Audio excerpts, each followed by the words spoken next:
Welcome to All Politics Are Local, America's number one political hip hop radio talk show. Tonight is a really great show that we have. We are going into the controversies of the day, and some of the controversies not of just the day, but really controversies that have been going on for as long as we've been in America.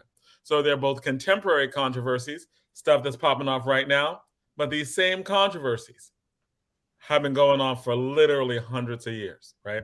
So the first time that we're going to start off with Dr. Kelly Harris, professor of Africana Studies at the University of Pennsylvania, newly at the University of Pennsylvania, and formerly the chair of Africana Studies at Seton Hall University.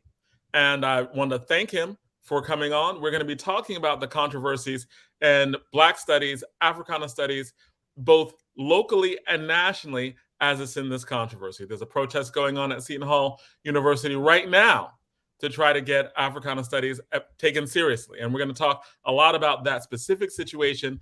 And we're also going to be talking about like the larger national situation, like even as going down to the high schools and getting AP English taught and taking people out of the curriculum. And like there are a lot of controversies to talk about that. And the new is also old. And that's one of the reasons why we love having Dr. Harris on, because he's going to be talking about the historical implications of these as well. We're going to be followed at 6:45 by Keesha Eure. She's the director of violence prevention programs for the city of Newark. She's been doing some groundbreaking work on that nationally. She was featured in the nation, or the work that the office is doing. It was featured in the Nation magazine, and it's been talked about all over the country. Even Biden has been making nods to the program that's been going on in Newark in terms of violence prevention programs, a different way of looking at policing. This has been a controversy. There's been a controversy for as long as there've been police, but heated up after George Floyd. People talked about defunding the police, but Newark has been ahead on that, right?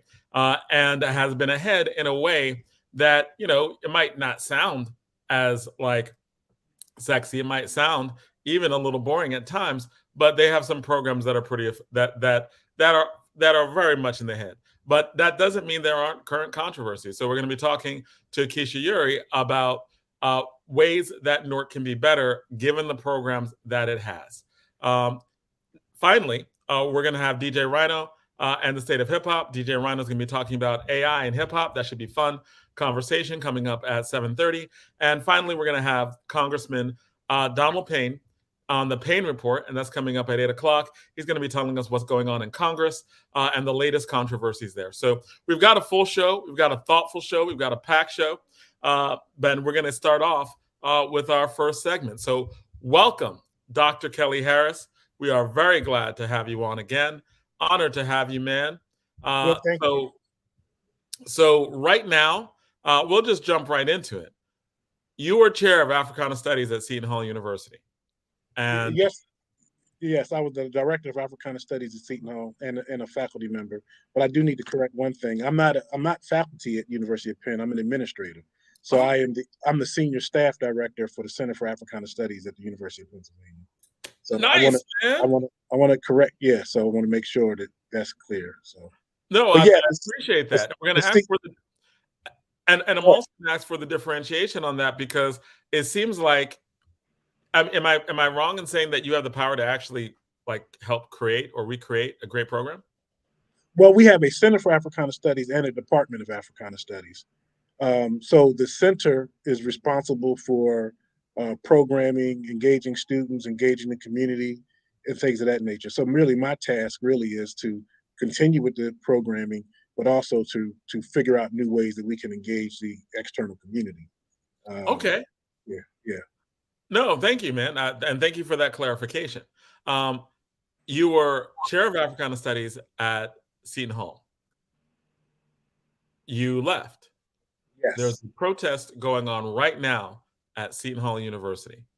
What's this protest about, and how does it relate to your experiences, if you want to talk about that? Sure. No question. First of all, we all need to applaud the students who are protesting. And one of the things that frustrates me that I think some administrators don't get is that these students are doing exactly what a good education is instructed them to do, is to take leadership, to learn to take leadership and to find their voice. And what the students are doing now is that they found their voice. They're advocating for themselves. They're doing it in a peaceful manner. They're doing it and they've engaged in different conversations. And the protest was the last step that the students took. So we should applaud them in how they've organized and how they galvanized the community and the students. They've done a great job. So for me, I was offered a tenure track. I came to Seton Hall in 2019 on a contract. I was a tenured professor at Chicago State University. I was director of Africana Studies, well, chair of Africana Studies there, but also interim dean of the Honors College. I left that. I gave that job up for personal reasons, and I came to Seton Hall on a contract. The contract was for 4 years. My contract was coming to its end. I came in 2019, so my contract was coming to its end last semester. They offered me, they opened up for a tenure track position. They offered me a tenure track position at the assistant professor level. I didn't agree with the numbers that they had. I didn't agree with the rank. So for me, it became frustrating because the university didn't negotiate anything. And I was always taught that a contract, when somebody offers you a contract, that's really the first step in negotiation. And they didn't want to negotiate anything. We have a part-time adjunct there. I tried to negotiate to get him to be a full-time lecturer. They didn't want to do it. I tried to see if they add other full-time faculty. They didn't want to do it. They didn't want to commit to it. They cut my every director at Seton Hall has one course release time. They didn't want to give me the one course release time. So they didn't want to. They didn't want to do it and they didn't want to negotiate my rank. So they didn't want to do anything. Um, and that to me was the icing on the cake. And this is the reason I left. Now, the students are protesting not simply because of the reason I left, but because Seton Hall has a history of underfunding and undersupporting Africana Studies at Seton Hall. During the 1970s, when it was first founded by Monsignor Fay, and working with the Black Student League, working with Amiri Baraka and other activists in Newark, New Jersey, they built the Black Studies program. It had 5 full-time faculty members at one point during the 1970s. We were able to give Alex Haley his first honorary doctorate. We were the first Black Studies program in the state of New Jersey. We were the leading Black Studies program in the state of New Jersey during the 1970s. But it slowly declined. They didn't replace faculty, and we were left where we were when I was there, with one full-time faculty member in the department, in the program. And it went from a department to a program. So you cannot build anything worthwhile with just one full-time faculty member. All the courses are cross-listed, which happens a lot at different universities. But the problems with that is, while my colleagues are good at what they do, and they're well-meaning and they know their stuff, Africana Studies is a discipline, and there are people trained in the discipline who can teach, who should be teaching in the discipline, and it shouldn't. And so that's what the students are advocating for. They want a fully funded department. They want faculty members, more than one. They want 3 to 4 faculty members. They want a director that's separate from the faculty lines, so they can really build the program. That's really showing support for the program. Okay, so let me break this. Let me get this right. Right at Seton Hall University in their Africana Studies program, there's only one full-time person. Right, and even now, well, yes, and even now they don't even have one full-time person because I left. So Reverend Dr. Pritchett, who's wearing 100 hats at Seton Hall, Right. he is now the interim director, in addition to being the director of the MLK Leadership Program, in addition to being a special advisor to the provost. So he's wearing a million hats. In addition to having to teach a class, we have and we have 2 adjuncts who are teaching right now in the program. So there is no full-time faculty member currently in the All right. program. So clearly, right, you put your money where what you value. Clearly, they don't value any level of Africana studies. Um, and what I think you bring to it is, what is the way that a university can show that it has no respect for the discipline but yet still say we can offer him a job. Like, is that like a strategy? Is that a thing? Like they were Yeah, like, "Hey, we offered him a tenure track position, but right. was the way in which it was offered, right? Like they have one full-time person. There's no chance. Like you're chair of Africana Studies at Seton Hall, but there's only one full-time person. You're chair of yourself. Like, what does that So mean? see, so here's the gist of it. And you raise an excellent point. So people will say, well, they offered him a job. What's the problem? And there's a couple problems with that. In addition to the pay being a problem, and people will also Seton Hall will say, well, we offered him what we pay people at the assistant professor level. I disagree with that. And Seton Hall faculty are underpaid. So this is a bigger issue than just Africana Studies and what they offered me and how they support me. Seton Hall faculty are underpaid. So nobody should volunteer to say, okay, I want to be underpaid too. Two, the interdisciplinary programs in addition to Africana Studies are also underfunded and under supported. Women's studies, Latino studies, environmental studies, they're all under supported. So it's a larger issue. Africana studies really is the tip of the spear when we think about what's happening at Seton Hall, and they don't. So really, for me, having me in the position was a performative act for them. Offering me the job was a performative act for them. So really, what happens is my leaving really was better for the students. And now let me explain that. Because if I was still there, if I kept the job, the students may have been still lulled to sleep a little bit more. And they may not have protested in the way that they're doing now because I would have been in the position the students respect me. But the fact that I'm not there, students can really see the issues even clearer now. And so the university messed up in what they were doing. It's an easy lift. All they had to do was hire a few more faculty members and show some support, because you really cannot say you're really supporting a department or think a program is important if you don't hire faculty for the program. Like That's you were just a department of one. So correct. what It's is a it? program. It's a program. It's a program. So they moved it from department status a while ago. It's a program. So what does that mean to be like? What does it mean to be a head of a program where you're the only full-time? Like what does it even mean? Right. So through the classes with other faculty members, um, for them, Seton Hall would say, well, we'll support it more when you get more majors, right? Uh, but I'll give you an example, and it's not apples. It's not apples to apples example, but I'm still going to give the example. I'm at University of Pennsylvania now. We have more majors at Seton Hall than we do at University of Pennsylvania, right? But we have a lot more faculty members at the University of Pennsylvania in Africana Studies than Seton Hall has. So there's a commitment to it, and not only that, the commitment is the value that Africana Studies has and the faculty has to the overall curriculum of the university, to the overall education of the students at the university, right? Seton Hall has not embraced that. Jonathan, I can't hear you on mute.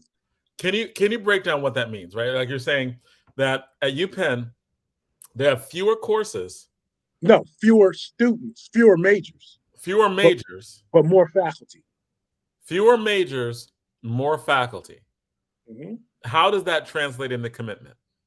So that translates into commitment because the university is saying, one, we're confident that the program is going to build, but even beyond that, we know the value that this discipline has to our overall curriculum.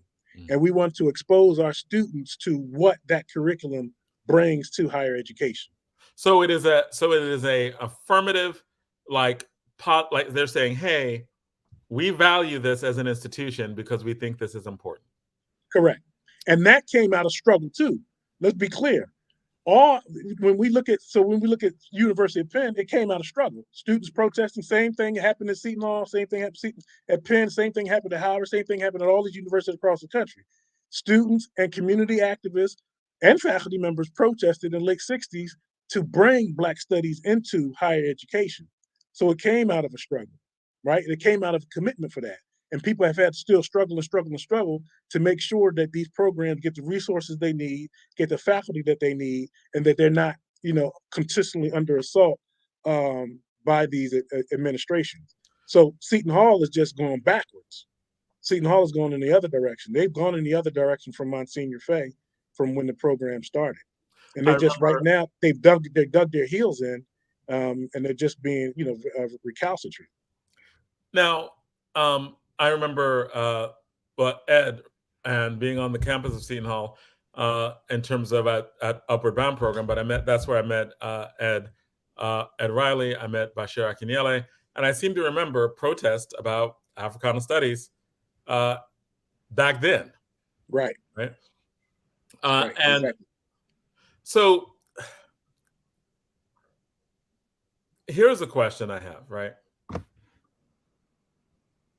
Seton Hall, like my personal experience with Seton Hall in terms of just being on the campus, both in Upward Bound and when working with Ed Riley early on, um, it just felt like one of the most racist campuses I've ever stepped on, in that it was I felt that it was more like the kids on the campus, the faculty were looked at Black people as in, you're the reason why I didn't get into a better school, right? Mm. And it was just this kind of like, I think you have more than me kind of feeling, which um, it just seemed like there was a hostility at Seton Hall's campus that I didn't feel on a lot of other campuses. Um, and was that just my imagination? Is there, and the reason why I'm asking this question is students have been protesting for Africana Studies, Black Studies for years. It's decades, right? And at every juncture, they give, and then they're like, nah, and then they give, and then they're like, nah. Do they just not? Do they? Is the reason why they do that is because they can? They don't really They want. they haven't taken the time to learn about the discipline, to understand the discipline. They haven't taken the time to do that. So when you say you love somebody and you find that they're important and you value them, you take the time to learn who they are and learn what they're about, learn what they value, learn what they bring to the table. Seton Hall hasn't done that. They don't care to do that. Even though it's been on display when we see what Africana Studies has done and people in Africana Studies at Seton Hall has done, and of course we could say the same thing nationally. What Africana scholars have done nationally, it's on display. It's been on display for 50 years. So people just need to open their eyes and not be ignorant. But Seton Hall, so I give it a perfect example. When I first came to Seton Hall in 2019, the next semester, my second semester, we had a retreat for the faculty, for the administration, for the students about Africana Studies. And we had Dr. Nathaniel Norman, who had been for years the chair of the Department of Temple University's Africana Study program. He came as our moderator, as our facilitator. And he also has one of the best books on Africana Studies, edited readers on Africana Studies um, in the field. So he came to break down Africana Studies, to talk about the discipline and all those kind of things. The president didn't even stop by to say welcome. The provost didn't even stop by to say welcome. The dean at the time, he did, who's no longer the dean there. He's a faculty member there now, but he came through. But the upper administration did not, and the upper administration, in terms of the provost and the president, at my time there, they never had a discussion with me about Africana Studies. Yet they talk about how important the discipline is to them, and how they support it, and they want to do all these things. Not one time in my time there have they had a discussion with me, with the exception of the president when he met with some veterans of the Concern 44 movement in 2019 when we first got there. That's the only time that I ever seen him sit down. I ever been at the same table with him when Africana Studies was the issue. So I think they're fearful of it. I think that they're stuck on stereotypes about what Africana Studies is or might be. I think those stereotypes for them are sufficient for them to think they know what the discipline is. and and and what would be those stereotypes? Like you're saying stereotypes about Africana Studies. What are those stereotypes? What are people dealing with? I think that they think that it's not a discipline, a value discipline in the same way that a scholarly discipline in the same way that political science might be, or history might be, or clearly the natural sciences. So I think that's a part of it. I think they could put anybody in there. I don't think they think that what we research is serious work. I think they think we're activists and not scholars. I think that's a part of it. I think those things underlie it. So, and other things too, maybe even in terms of uh, reverse racism and all those kind of things. So I, I would gather that that's probably what they think about when they think about the discipline. You said reverse racism, like Yeah. like I don't even understand in the context of not funding Africana Studies. Well, it is illogical. It is illogical. But see, they'll say, well, we support the program by, we give you money to bring in speakers or whatever. That's fine and dandy. But here's the, and it's important, but here's the deal. I sound like Joe Biden now. Here's the deal. You cannot have a robust program or department and curriculum, right, without having the faculty to develop the curriculum. Right. The strength of the program is the curriculum that you offer. It's not in bringing in a speaker, which is important. Right. But that should be a supplement, a complement to the curriculum. It shouldn't be the major thing. So when you only have one person, the major thing is going to be, okay, what speakers can we bring in, right? Or let's give a lot of money for Black History Month. I mean, so that's not, And another thing that I think Seton Hall is doing, is that a lot of other universities are doing as well, is, well, they're putting money into DEI. And they're doing that because DEI is not faculty. What is DEI? Diversity, equity, and inclusion. So, right? So you're saying that they're diverting money from Africana Studies, from Black Studies, to put in, quote, diversity and inclusion. I'm not saying that they're diverting money. I'm saying that they're investing in DEI, and they believe, and they wouldn't say this publicly, but they believe that DEI is an alternative to Africana Studies, or a complement to Africana Studies. So when people want to say, well, what are you doing about race and all these issues? Well, we got DEI. This is our DEI initiative. This is what we're doing. So even in, and I shouldn't say they're not saying it publicly, because they actually are.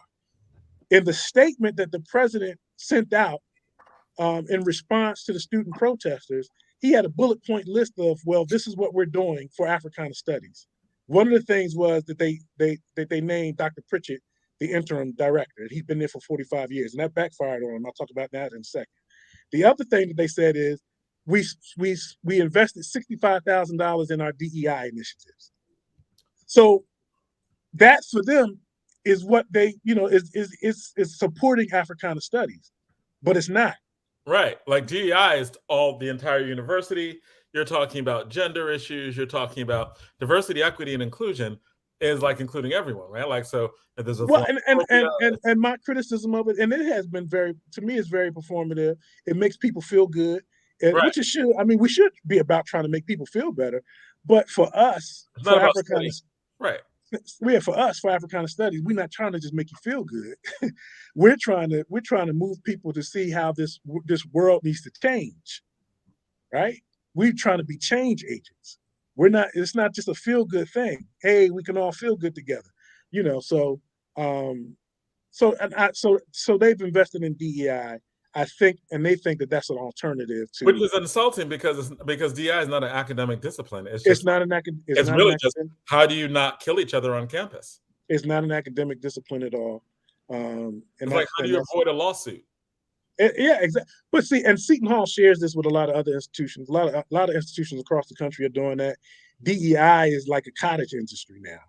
It's so many DEI programs, and I wish I had a statistic in front of me. And what's interesting is, I believe is either less than, and Todd Burrows, who's chatting on here with us. Todd can put that statistic in there. He probably knows it. I think less than 20% of DEI programs across the country are led by African Americans. Wow. So and Dr. Burrows, please check that if you can. Do a quick fact check. Um, so it's interesting what universities are doing with DEI because it's not academic program. Right. DEI they see DEI as something that they can control. They can control that narrative. They can control the direction of it. Faculty thing they can't control because we have the academic freedom.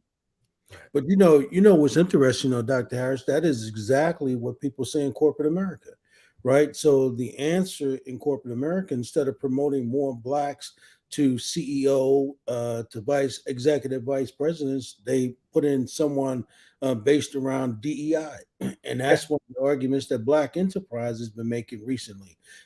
That's all well and good, but this glass ceiling, right? Sort of like what we're experiencing at Seton Hall. It's fine to put this program in, but you get rid of a Dr. Harris, who not only is more than qualified to run this program and to grow it, but the students love, right? So how do you do that? And that's the point I was making when you were here, Dr. Harris. I think that we also dropped the ball because I think that yeah, Dr. Pritchard been there 45 years, but there should have been more community pressure, right, put on this university. And even now, right, I think what the students are doing, I think we need to, the community, we need to begin to amp this up a little bit because it doesn't seem to me like Seton Hall is actually willing to move the ball down the court. It seemed like they want to do as much as they can to stall it. But you know what I'm reminded of, Jonathan and Dr. Harris? I'm reminded of Mayor Baraka having told me, and I don't know if you was on, John, when he shared the story about how when they shut the campus down at the President's Hall on Howard University because they wanted to have more Black faculty, and they did the same thing, and of course they stayed so long that the Black president wanted to have the kids removed violently by the police, and it was of course Mayor Barry who prevented that from happening and ordered those people to meet with those students. Because as you know, these people at Seton Hall aren't even willing to meet with these students and discuss No, what's going on with them. their ultimatum is we'll meet with the students once they leave the building. Wow. So that's what they're saying. But not only that. Chris, my bad, Chris. I'll get back to you, brother. So I'm sorry. The other thing is that it's interesting the example you give of Howard when Mayor Baraka was there as a student protesting. Those same issues were in 1960s when Howard students at Howard University protested, and they took over the president's building, and they demanded a stronger curriculum, and they were threatened by the administration of having the police come in there and all that kind of stuff. So unfortunately it's the same thing. And Dr. Carr, who will be on here next week, he could definitely talk about that in even more detail. Yeah, it seemed to me, Dr. Harris, that the only way, and Jonathan is right. I mean, we were there over 30 years ago, and we were fighting for the same issues, man. And so it's just one thing after another, and when these people say, well, we're willing to talk to these students when they leave, that happened, Jonathan, too, believe it or not, with Dr. Brown, when she was at Rutgers University, and of course the great Lou Myers when he was, when they were students at Rutgers University, when they were trying to get more Black faculty. So this Dr. Harris goes from generation to generation with us, man. And it just seemed like, and if we look politically and we look at what's happening with Santos in Florida, it just looks like they, under no circumstances are we supposed to be allowed to teach the proper, and as my brother Bashir says, the proper and factual history, right, of Black people. And if it is to be taught, they obviously don't want Black faculty to teach it. And I don't know why we continue to accept that, and we don't begin to organize in a way that we should organize in order to get it done.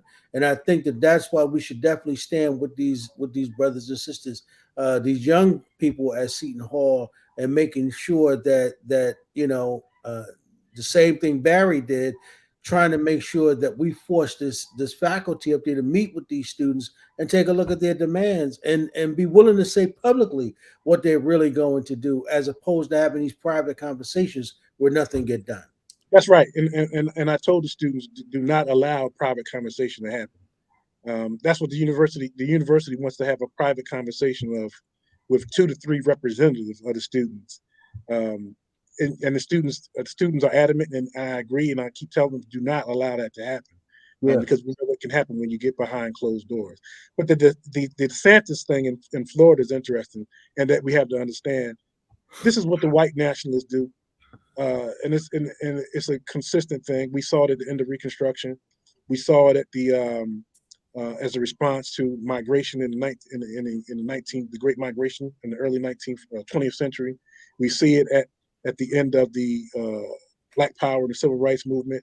We see a white nationalist revolt during then, which they call a conservative movement, and we see it today. It's a rebellion against Black people and their allies, organizing more, not only around Black Lives Matter movement, but organizing more and protesting the Trayvon Martins and the like. And for states who had been having these Amistad commissions and people starting to embrace to some little bit the idea that you have to have African American history taught throughout the curriculum. And the thing is, even these white nationalists, they're fighting against something, and they still don't know what it is. And we have to be clear about that. The thing about Africana Studies that we have to remind people is that it's interdisciplinary, and it's political science, it's history, it's sociology, it's social work, it's English. So we have to be clear about that. Yeah. Oh, so Jonathan, so Todd put in there, 76.1% of all chief diversity officers are white. Wow. And only 3.8% are Black or African American. Right, because like the whole concept of diversity, it's diversity, right? It doesn't require study. It doesn't require academic discipline. You get techniques for how not to kill each other on campus. That's right. How do you get along? How do you fight in the workplace? How do you avoid a lawsuit, right? How do you basically diversity and inclusion is how do you avoid a lawsuit? We don't want discrimination lawsuits. We don't want these sexual harassment lawsuits. We need diversity and inclusion so that the lawsuits go down and we don't pay these legal fees. So let's pay people. DEI, one could argue that DEI is in place to help make white people feel better. Right. And all that came about because of George Floyd, right? Remember, there was this big incline of that happening. And that was one of the conversations I heard the other night with the sister who was one of the original founders of Black Lives Matter, where she said that they got that infusion of $60 million over the pandemic, which they've never gotten that much money. That was because white people felt guilty, and the only organization that sounded like it justified them under the DEI perspective was to be able to donate that money to them. And they didn't know any other organizations. So it was like, well, let's give that money to them. And then hopefully they could disseminate it to all these Black organizations on the ground. And that's what she was saying the other night, that they were left with that most Black folk didn't understand, because for them, Black Lives Matter, the organization concept of it came from a hashtag, right? Yeah. And so all of a sudden now they're thrust with trying to handle white people's guilt. So when you say that, Dr. Harris, you're absolutely right. I mean, you know, when we look at what's really taking place in America, and this is why I say brothers like yourself is important, Dr. Harris, because you are you represent this whole other generation in order to be able to continue to beat the drum for our ancestors. And I think that it's necessary for us to make sure that we're not only supporting you, but we're supporting your students, because these young kids and you already know all the changes that ever occurred in our movement has actually occurred because of young people, right? And that's why what they're doing is important. And of course, Todd put that book up there with a man when he was 19 years old, standing up and doing the fighting he was doing. So I mean, obviously, you know, I think this is a real telling moment for Seton Hall. And I think that what we've got to do, Jonathan, is we've got to begin ourselves as a media organization. What we've got to do is begin to we've got to expose that, and we've got to start telling that and embarrass this university by telling that truth. And the alumni has to be engaged. I think that's very important. And I want to put a pin on this diversity piece by saying this: Africana Studies has diversified higher education, right? Not and democratized higher education. And it reminds me of a scholar who just passed a few weeks ago, Dr. Robert Smith, brilliant scholar, who wrote the book. One of his most famous books is "We Have No Leaders," which gives a great piece on post-civil rights era Black politics. Robert Smith always says, and he's like a dean of Black politics, the study of Black politics in this country. Robert Smith would always say, Black people had a vision of democracy that this nation, broader than what this nation intended. And we always had to be clear about that, because oftentimes Africana Studies is seen as being narrow and parochial, when we're not. And and people have to say that. Just because you say it's Black don't mean it's parochial. That's right. Don't mean it's right. We're a global people, and not only that, we deal with global issues. So it's not just a little narrow thing. So see, Dr. Harris, this is what, you don't know this, but of course, this is why the reorganization that we've been doing since February, actually since January, but really since February, we've been meeting, once a week with local leaders and nationally with national leaders around the country and Mayor Baraka. And so people don't know this, but this is what's happening, right? So what we're saying now is that what's going to happen is we don't have a date yet, but the reorganization of the National Black Political Convention, what we're doing now is what we should have did the first time out, but we didn't. But now we're organizing with all of these local organizations around the country, over 200 of them, right? And what we're saying, and this is really the reason this level of organization is taking place, is because what we said is that we did not want to overlook these local organization leaders, right? And not have them, because what Minister Farrakhan said in 1985, he said this. He said, we don't need the Black agenda that we're talking about. We don't need a contract or an agenda with America. We need a contract and agenda with Black people, right? And then he said, what we need to do is to sign a contract with each other so that we don't sell each other out. And that's exactly the conversation we've been having every other week around the country. And we're now talking about going around the country to meet with some of these people before they, almost like what Minister Farrakhan did with the Million Man March, before these people actually come to Newark. And what he said in 85 and 95, what he said is that he didn't give a damn about Republicans or Democrats. What he said is that Black people had to first make a contract or a covenant with each other so that we don't sell each other out, rather it be on college campuses or corporate America, or rather it be politics. He said Black people, and almost like Kwame Ture said, and Jonathan, I've heard you say this once before, but Kwame Ture said there needs to be some level of Black code, right? That we say to each other in a sense that will not allow us to sell each other out, whether it be on college campuses or whether it be in corporate America, wherever it might be. That level of unity has to happen. And that's the only thing we have never really tried. The minister said it in 2005. That level of being able to organize, because, if we don't organize, those people at Seton Hall is just the tip of the iceberg. That's going to continue to happen at all universities, especially when they're talking about removing education and this whole level of removing books. As the mayor said, oh, my father's book is too damn controversial to teach the young people. Are you serious? Right. Now, here's the question I have, right? We know, like, Seton Hall really doesn't care about, right, Black studies. It's kind of like 2006 Kanye, right? Like, it says George Bush hates Black people. Seton Hall, they don't really care about Black studies, right? Historically, they've never really cared. Why is it so important that there be Black studies programs and Africana studies programs. And the second part of that is, are our students actually engaged? I talked to a professor at a different university not long, like actually this week, and talked to her about the controversy. And one of the things that was said is that African American students don't engage in African American studies programs. Part of the reason is that there's not a demand, even within the universities. And if that demand was higher, then it would be easier to leverage. And so you can't use market principles and market values to judge whether Africana studies is good or not. We in the belly of the beast. We in the United States of America. We in a system that is based on white supremacy and white nationalism. Africana studies will never be popular.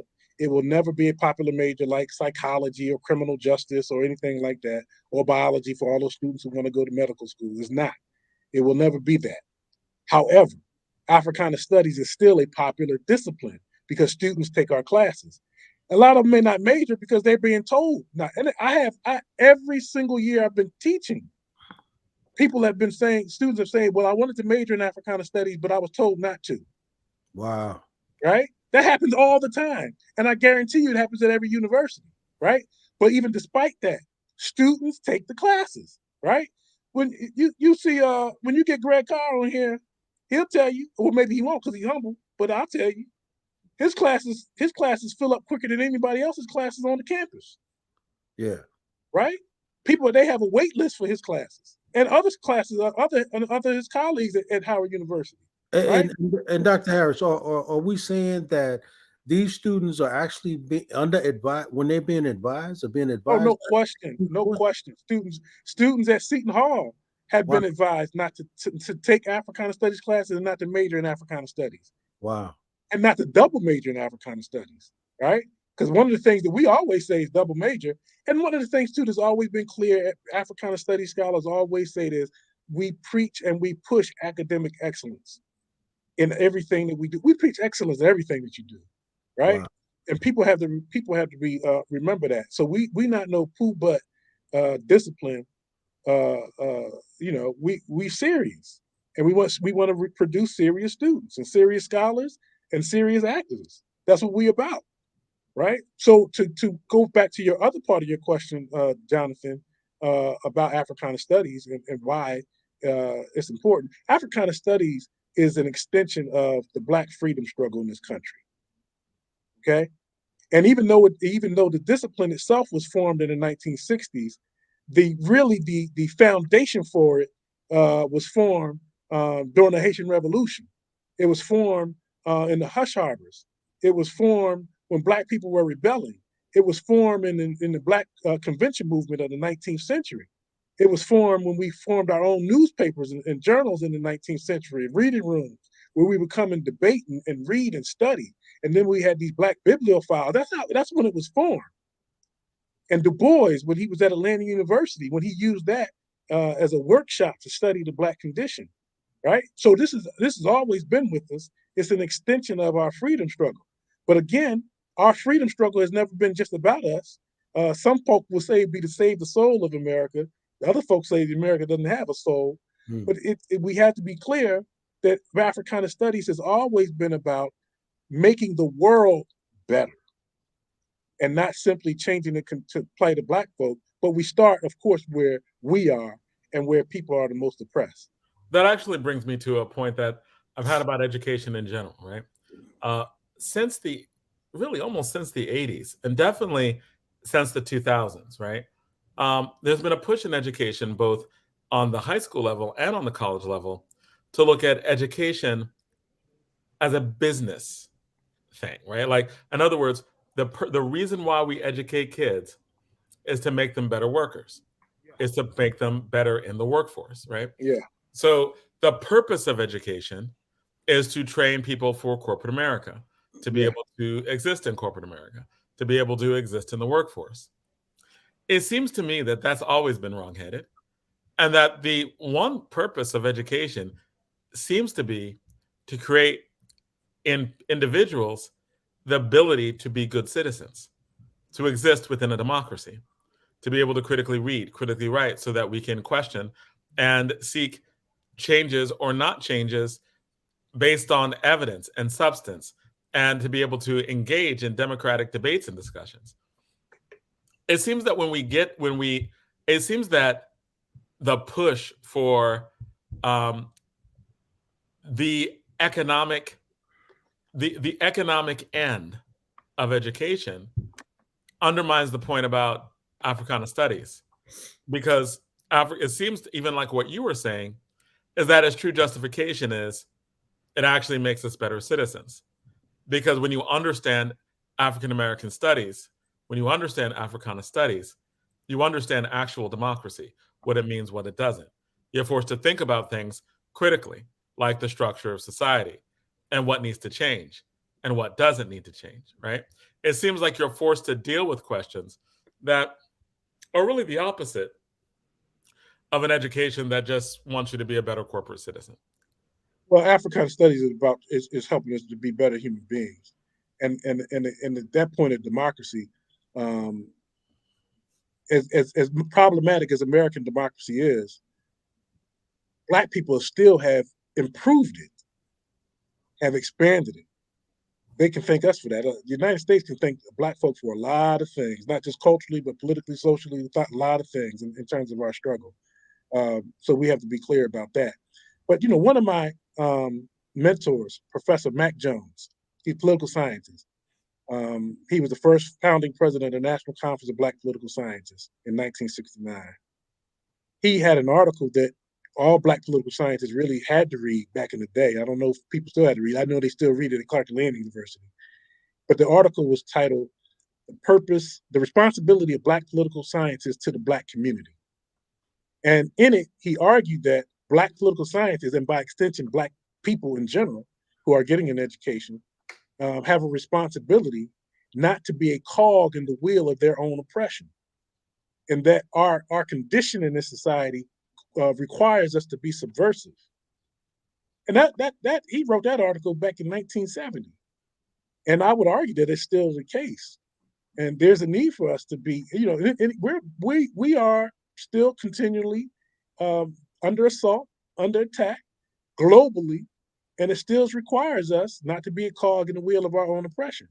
So if we're teaching our students and preparing them simply to be good employees in corporate America, we're doing our people a disservice, and we're doing a disservice to the legacy of our struggle in this country. Our goal should be to transform and to change, and it should not be to simply fit in.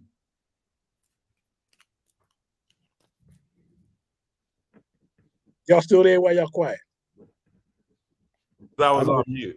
I'm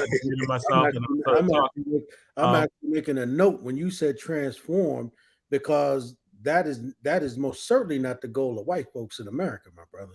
And no question. Transform us. No, listen. Listen. In any country, the education system that they have is to maintain and expand the status quo. Any country. That's any right. country. Right? So the people who in any country, not just Black folk, but the people in any country where they find themselves, if they are not benefiting from the status quo, then logically their thing should be, well, that ain't our purpose of our education. Right. Our purpose of our education is to dismantle that. Right? And whether we dismantle it in a humane way, where we're trying to make it better for all people, or we try to dismantle it in an inhumane way where we just want to be on top, everybody else on the bottom. We've never been about that. We've never been about, just Black supremacy over everybody. We're trying to transform and show the world something. And, that's what people have to understand, man. That's why I love Africana Studies. So really, and Jonathan, let me just add to that, because that's important the way he just explained it. Because remember, DeSantis and Scott are running around the country saying that this whole idea of teaching young kids or even white kids Black history represents a level of indoctrination, right? When in fact, as my brother just stated, it's never. What we're talking about teaching our people to do is actually function in a racist society, right? And one of the issues we talk about all the time with the mayor is that Black folk have never really uh, uh, been properly cured from 400 years of racism, and part of that is because we have never really understood from whence we come. And so, and the people who would educate us have never, and I'm talking about a lot of these white female teachers, that we talk about with Principal Kafele. A lot of these white female teachers have never really been about making sure that Black folks understood their culture properly, and particularly young Black males, and that's part of the argument that we're making consistently about having Black males, one, for imagery, and then two, making sure that they understand what it is that they're teaching. And remember, Jonathan, that's the conversation we had with the mayor when he was saying down there at that school where those kids were having that trouble. He was saying, what type of education did these teachers have, and what books have they read, right, on our culture? And so, therefore, how could you adequately teach young people uh, uh, about Black history if you yourself haven't taken any Black history courses, haven't taken any advanced courses, but yet you want to teach something surface as Dr. King, perhaps? But this is important because Dr. Harris. I don't know if you heard this, and Tim Scott repeated this.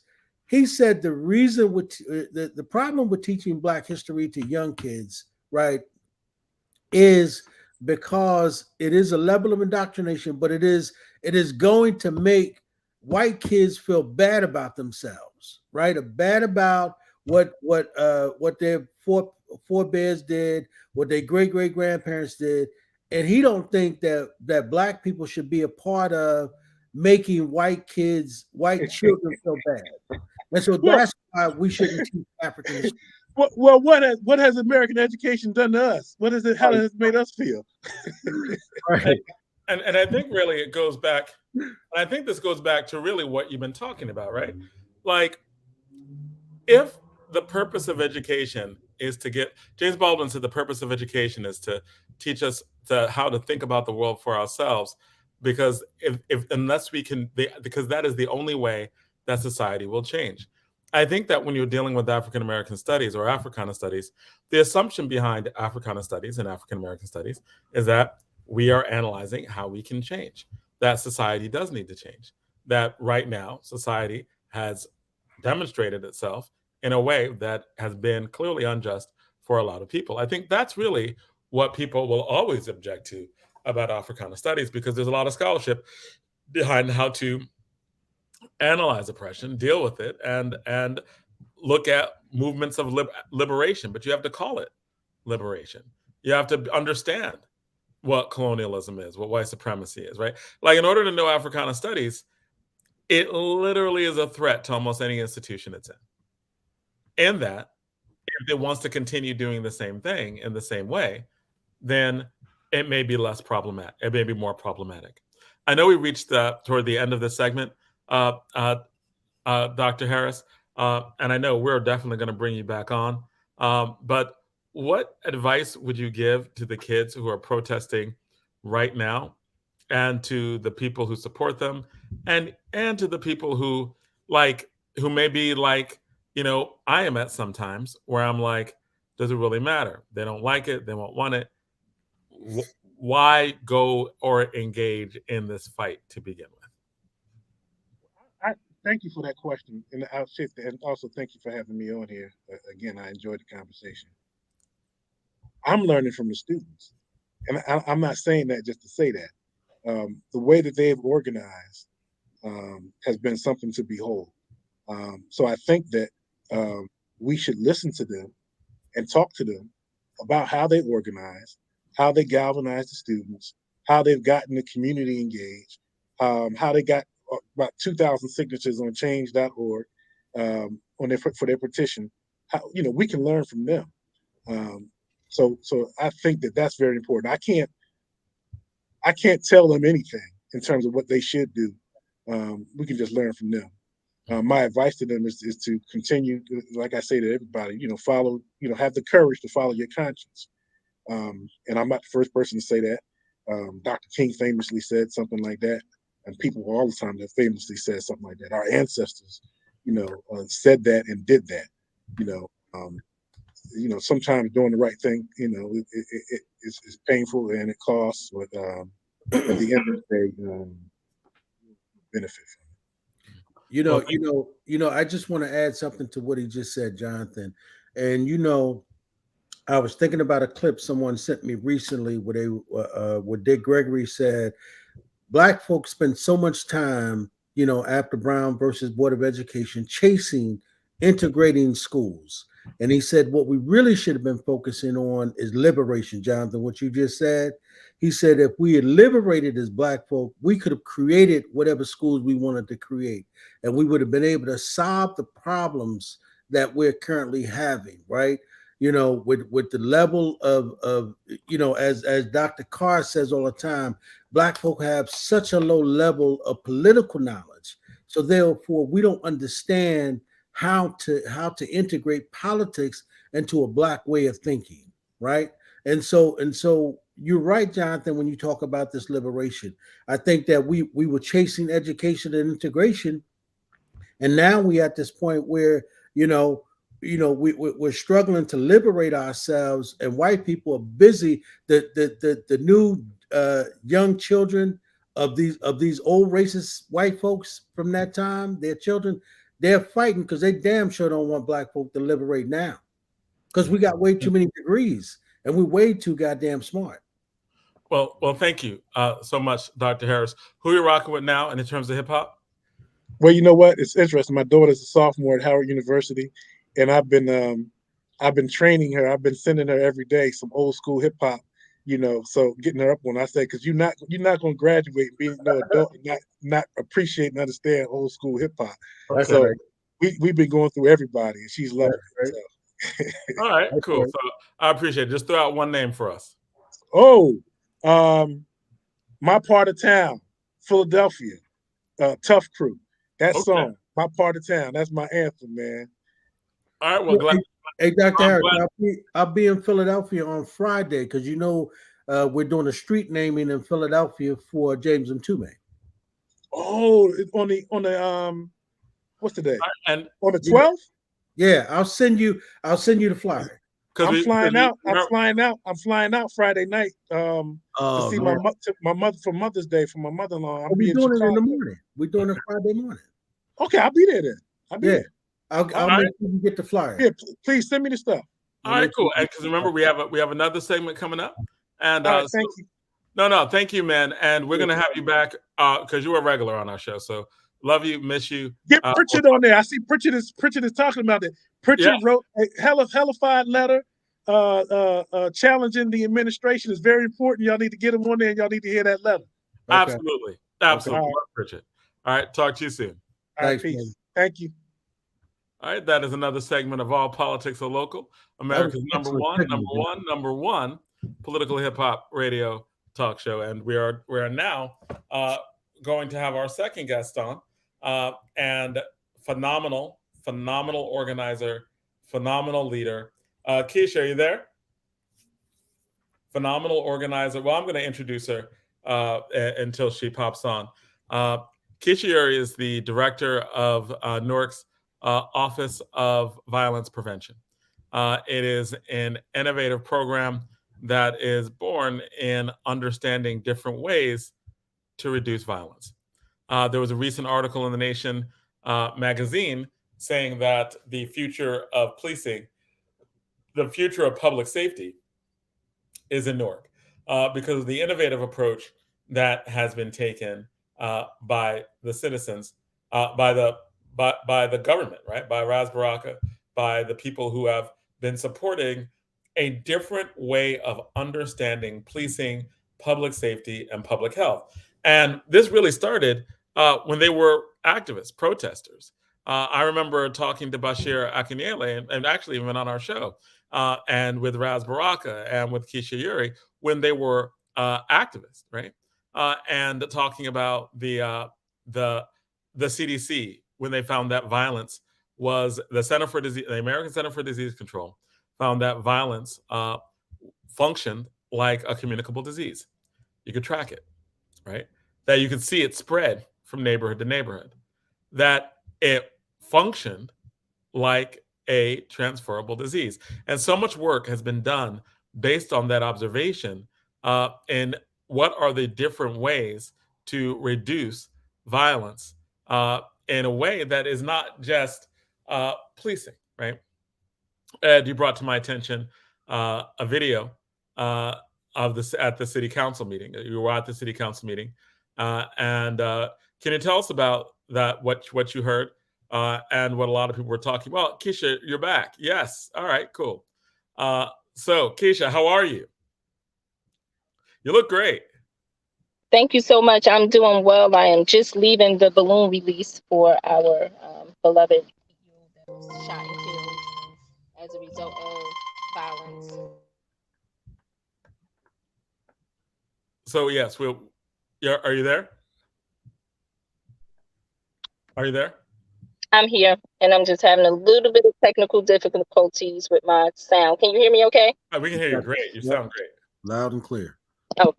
All right. So this has been, so you are the director of the. And by the way, Jonathan, before she started, I just want to add what when Keesha was actually an undergrad, what the mayor was talking about early on before he actually got elected, he was, to city council, he was talking about then, violence being a public health emergency, right? And nobody wanted to hear it then, right? And now people are buying in because it is actually a success.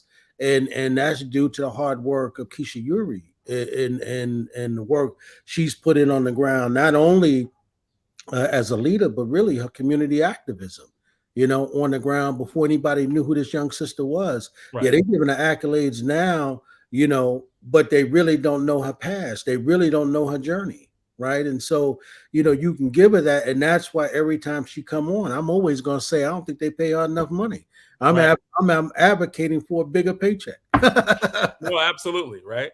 Because the work that you do is groundbreaking and it is needed because it is looking at different ways to deal with violence. Now, this has been a tough week and in terms of violence in the city of Newark. And that's where you're leaving right now, right? Right. So yes, it has been a huge week this week, but it's been a tough couple weeks where the violence has been increasing in our city, where we had multiple shootings. And so this week we had on Wednesday, May 3rd, we had multiple people shot as a result of possibly domestic incident, but then separate incident happened as well. And many of us know that a young football player in our city, 8-year-old, was shot. Zamir is his name. And so we are just leaving the balloon release with the family. The mayor was here, council, and the football team, and our residents and people who wanted to honor his spirit and honor his life. So we just left the balloon release. And as we are talking about gun violence, we're talking about an increase in gun violence that's happening nationally. And how do we combat that? How do we look at that? How do we prevent, intervene, and treat violence in our community beyond just having more police and more law enforcement? Is ultimately the conversation. How do we heal our communities? How do we understand that crime and violence creates trauma in our communities? And what do we do about it? And how do we approach it from a public health place? That becomes even more, that becomes a profound question this week. And how do you start to look for, like, you've done a lot of work, you've done more work. You are a leader in the United States in the work that you do, right? I have incredible amounts of respect for the intensity and the work that you've done on this. This week, how do you look at solutions? Like, as in, how is it that things like this could be prevented based on the way that you're reading it? And is the issue not necessarily preventing the incident, but preventing its spread.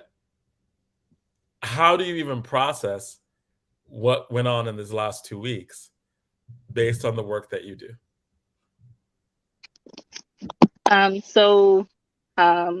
As we looking at violence from a public health place, as we're looking at gun violence, and it's a huge issue. Is beyond the shooter. It's beyond. It's the root cause. Like, what are the causes of why are people acting out in rage and having mental health issues and social issues and financial issues and all of those things that create the underlying issue of how we get here. And so last week, I released a strategic plan nationally to talk about what are the ways that we're going to be able to work on preventing violence in our community. And I talked a lot about my Office of Violence Prevention is a clearinghouse for community-based organizations to be able to get funding so that they can help us to do the work. And it's really building an ecosystem.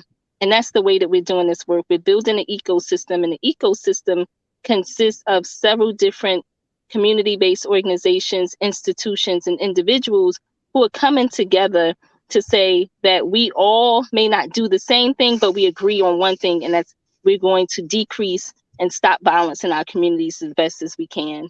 And so you have organizations that are doing mental health services, mentoring, victim services, safe passage work, high-risk intervention work, where they're mediating situations in the community, problem solving, conflict resolution, trauma recovery services, and ultimately school-based educational services.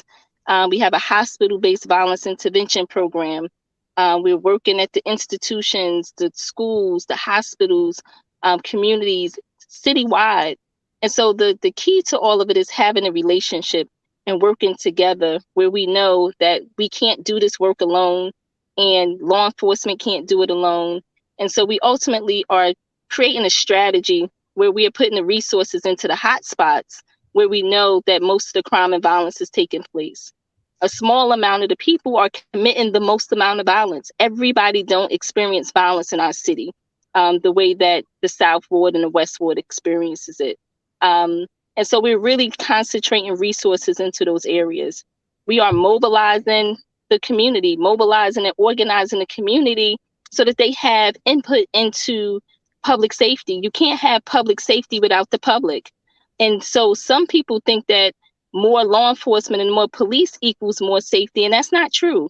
And so the people know what's going on in the community, and the people who are closest to the problem are closest to the solution. So we go directly to the people who understand and know what's happening in the communities.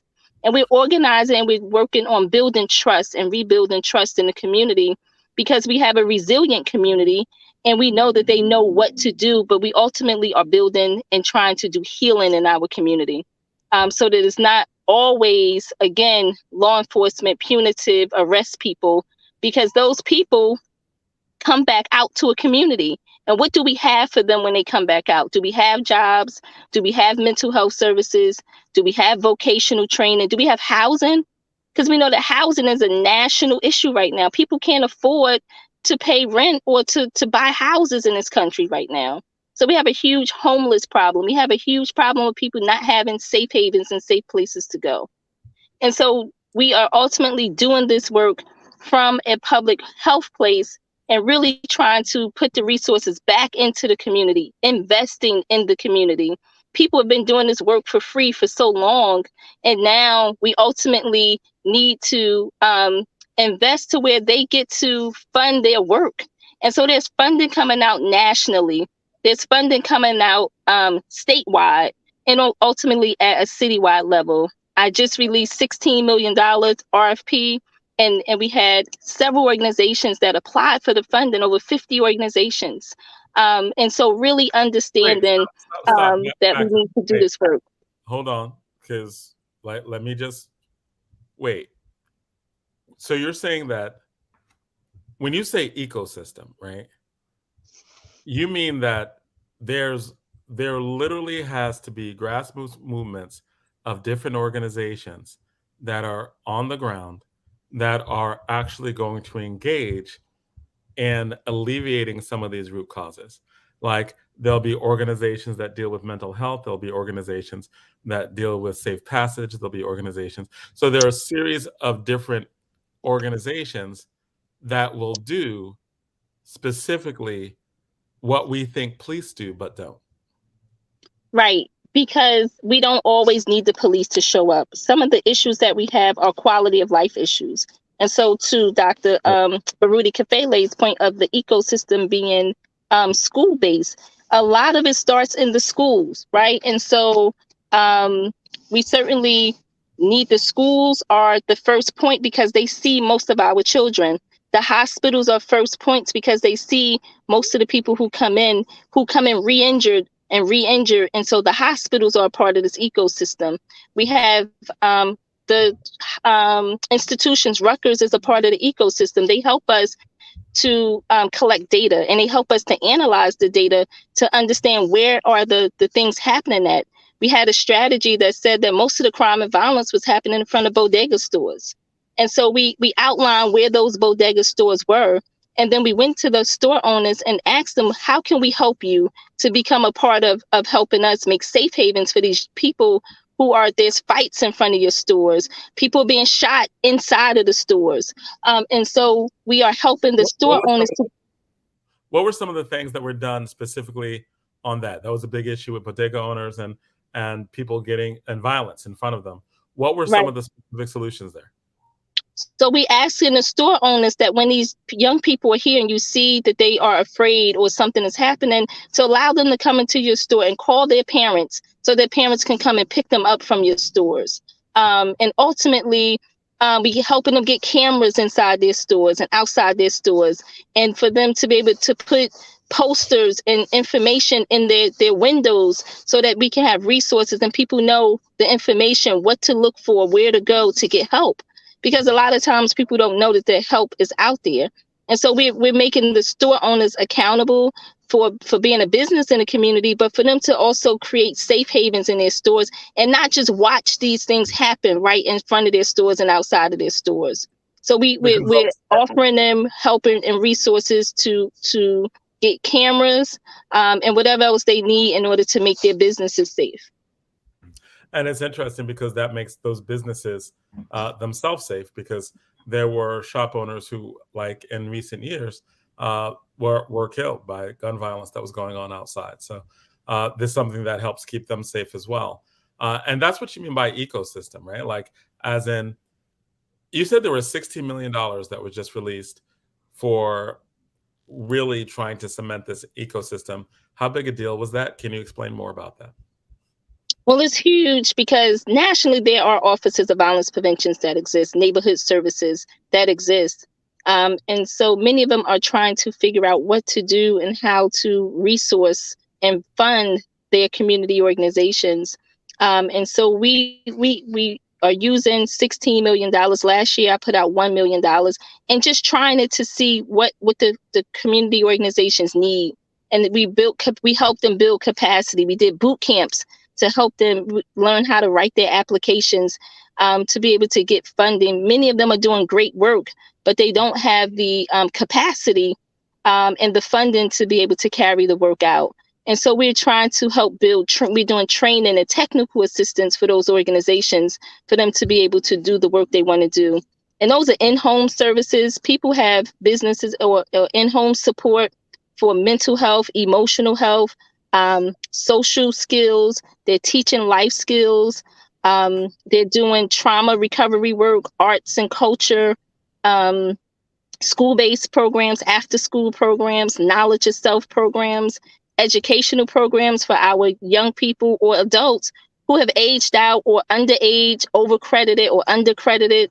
And we know due to COVID, many of them have dropped out of school and we don't know where they are. So we're trying to get them back into some educational programs.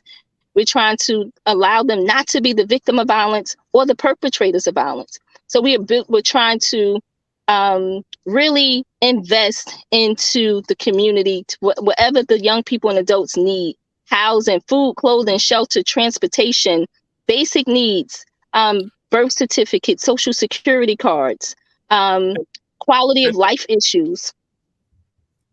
I was gonna say, like, what you're describing is amazing because it's like you are literally funding a lot of small nonprofits that are community based, as in come from the community. I know one of the controversies that that was talked about by the mayor, and I believe by you as well, is that there are a lot of nonprofits in Newark. They don't necessarily serve the purpose that they're supposed to serve, right? But what you're saying is that when it comes to this work that's really important, there are a lot of people on the ground who are doing the work, but never was able to access that nonprofit cottage industry that is in a lot of urban areas, right? We've got a lot of nonprofits where people work in those nonprofits and they leave and go home in suburbs. And they come back here. They don't even look like us, but right. they make a lot of money off of nonprofits to deal, quote, with poverty and Yep. those issues. Are you suggesting that one of the ways in which the Office of Violence Prevention is creating an actual ecosystem, and the reason why you're calling it an ecosystem is because the money needs to go to people who live here who can solve those problems? Absolutely, it needs to go to people who can solve those problems. And for so long, those people have been underinvested in. We can go back to, when the 67 rebellion took place. And we are ultimately in the police precinct on 17th Avenue where it happened at. And so really being able to transform a place that was once a place where people were being brutalized and harmed to a place where people can just walk in and get some help. And so during the 67 rebellion, a lot of our buildings in our community was torn down, burned down, vandalized, and never invested back into, right? So our business owners are now being invested in or being able to get some funding. Our community organizations trying to figure out how to fund their after school programs, their summer programs, their basketball programs. Sports is ultimately a way of saving our children's lives, right? For many people, sports changed their lives. A life skills program, a mentoring program changed their lives. And so really being able to allow those people to have access to funding. And if they can't get it from a city and locally, we are building capacity to teach them how to get funding on a state and a federal level. There's several millions of dollars now being dumped into community-based violence intervention programs and work. And so those people who are invested should be able to get funding to do the work. This is a lot of work. It's hard to be at the hospital, at the scenes where parents and families are losing people to violence or helping them rebuild their lives after they've been victimized, right? That healing work, the grief support, mental health services, because the anniversaries don't go away, the birthdays don't go away, the balloon releases don't stop, the candlelight vigils don't stop, right? And so really being able to help give our community some support. They deserve to be able to heal. They deserve support. They deserve funding. They deserve to be resourced. They deserve to be invested in. Yep. Jonathan, what you hear Keesha actually saying is what we've known on the ground for a very long time, right? We've known that the people that need to be financed and the people that could help us are the very people that she's talking about. I had, and Keesha, you know this, I went over to a meeting that Until Freedom had organized, and they had all of the violence interrupters. It was amazing, right? Because to hear these people, just like, I'm from Newark, so I know, the anti-violence movement. I know the work that the Anti-Violence Coalition has done. I've seen that. So for me to see all of these people in New York come together and hear them express what they had been able to do, and then hear Tamika Mallory say that what you just said a moment ago, she said her function now in her mind is not so much to be on the ground, but it is to help make sure that these people know how to get funding, right? In order to be able to do the work that they're doing, because they are actually the ones who are qualified more so than the police to do the work that is being done, right? And that is why people are coming to Newark, because they're actually looking at and celebrating, right, how can they duplicate what we're doing in the city of Newark under your leadership? I think that's because they have always tried policing. That's the only thing white folk know. White folk only know policing. What they don't know is the level of love and commitment that those very people who are on the ground, who can actually save the lives, like you've already done in a number of cases, Keesha, that people would be surprised when you begin to tell them how you intervened in saving people's lives. And I think that is what we really need to get to, from our perspective, and making sure that when people take a look at the city of Newark and they take a look at what's really happening here, what's really happening is you've got a group of people for the very first time who are doing the work that they've been doing for free, but are now able to say, you know what, I can wake up in the morning, I can take care of my family, but I can also do the work called love. Because remember, you can't serve people if you don't love them. And most of these people, and that brings us to the point, Keesha, where, I sent something to Jonathan this week. I had, and you probably heard about this already. Somebody sent me a clip of the council meeting, and I was looking at this little young girl who was crying, and it broke my heart. What she was saying, how the police kicked in her door and what they had done to her family, tied them up. And in my mind, it immediately said to me, well, where's Keesha at? Because it would seem to me that that's who needs to be on the scene right now. Before they start doing anything else, somebody should have said, hold on a second, everybody's contained. Let's make sure we call Keesha, because there's a child here. And I heard the man at press conference this week, he said there's nothing more precious than our children. Right? And that in my mind is the work I see being done. And Keesha, to speak directly to that, you mentioned a lot of programs. I wanted to talk about the interrupters, and in the case that Ed's talking about, the safe surrender, right? Like, because I don't think a lot of people, like when you mention programs, often there are a lot of them. There are a lot of people doing a lot of good work. But every time we come on the show, I'm like, highlight this, right? Talk about it. Because people don't understand why it's important. So Ed's talking about this little girl who traumatized by the, a warrant being executed,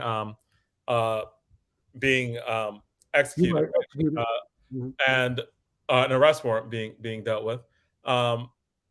What is safe surrender? How does it deal with situations like that? So as we're talking about different, alternatives to traditional policing, where we ultimately get to do a safe surrender. So I have social workers that work for me. So we have social workers, we have outreach workers, we have victim advocates, and our social workers are there to be able to help people to be able to reduce anxiety and harm, because we know that there's been a lack of trust in our communities around law enforcement. Yep. And that's a national issue that we've had. We had a consent decree before, right? And so the social workers, we have social workers in each of the police precincts. And on the wall, it says a social worker available upon request in each precinct. And with that, it gives people an option to be able to have someone else that they can speak to and talk to. If they want to file a complaint and different things, then we help them to do that. And so with the Safe Surrender program that we have, it's community-based, right? It's community-led. It's not law enforcement-led, where we're trying to reduce harm and trauma that people have, because we know that when the police come and they knock at the door or they kick in the doors in to serve a warrant or to do a raid or whatever it is that they're doing, that everyone becomes a casualty. And that's not fair. Right. Yep. And so if our young people, our grandmothers, our mothers have to be subjected to that, where they're being put in handcuffs or the straps or whatever it is, I just think that there's a better way to be able to do that. And so I've surrendered people who had warrants, and it was their choice. And I helped them to be able to go in, and we use community-based organizations to do it, or some of our faith-based organizations, churches, mosques, are a part of this strategy.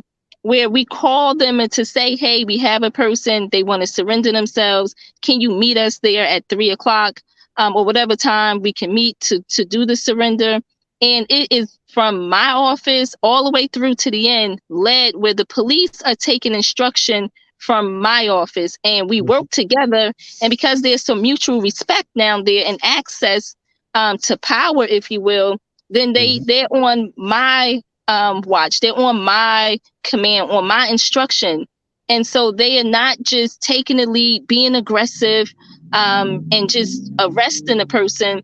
It's done with some dignity and with some respect, because we understand that people make choices and things happen, but they also get to make a choice to say, I'm going to surrender myself, and we get to walk them through the process. And then they get to talk to their loved ones and their family members while that's happening. And when they're ready to go, then we get to say, we do an assessment, and we assess their mental health, because many of them are afraid and scared. Some of them have been on substances and don't even remember that they did something. And so we're having a conversation with them so that it doesn't cause more harm. There's no reason. Some people, and I understand policing, and we don't get in the way of them being able to do their arrest, but some other people get to come in, have a conversation, don't have to be put in straps, don't have to kick the doors in, don't have to scare everybody, because that's not warranted for everybody. So the 8-year-old little girl who was afraid, that's not warranted. So there should be a way that we know who's in the house ahead of time. We get to talk to some folks ahead of time versus just making everybody casualties when we're serving arrest warrants. Yeah, because you know, Jonathan, you looked at what I sent you. That little girl is traumatized, man. You know what I mean? And you know, and whether her brother was innocent or guilty, right? She will now have to pay the price of what those cops did. When had they reached out to Keisha's office first, or when that happened, Keisha would have been able to organize that in such a way, right, that that little girl would have been protected in that house. And that didn't happen. And that is why the work that is being done, particularly out of Keisha's office, is so goddamn vitally necessary for our people, man, to at least be treated like human beings. Remember, we got white kids who are killing multiple people, being taken to McDonald's for a goddamn burger, man, right? And are not being treated like that. And so this is why in our city, right, this program under the leadership of our brother Mayor Baraka is so important to our people, so that our people, you know, when we, you know, get an opportunity to correct the wrongs that they made in their life, but also get an opportunity to get help, right? Right. We've never been given that. And that's what Keisha represents. She represents the helpline, right? You know, people being able to be given that opportunity. And when she's talking about the mental illness, remember, Jonathan, you know, for us, man, you know, when you don't know where your next meal is going to come from, and you running from the law, and you got issues with your baby mama, I mean, you confused, man. You know, how in the hell can you have a conversation with anybody, because nobody's coming and talking about trying to help you? But now we've got an office of violence intervention that can do that. And that is why, you know, this office has to be the first point of contact for our people. This has got to be, man. The question I was going to ask you, Keisha, for the Safe Surrender program,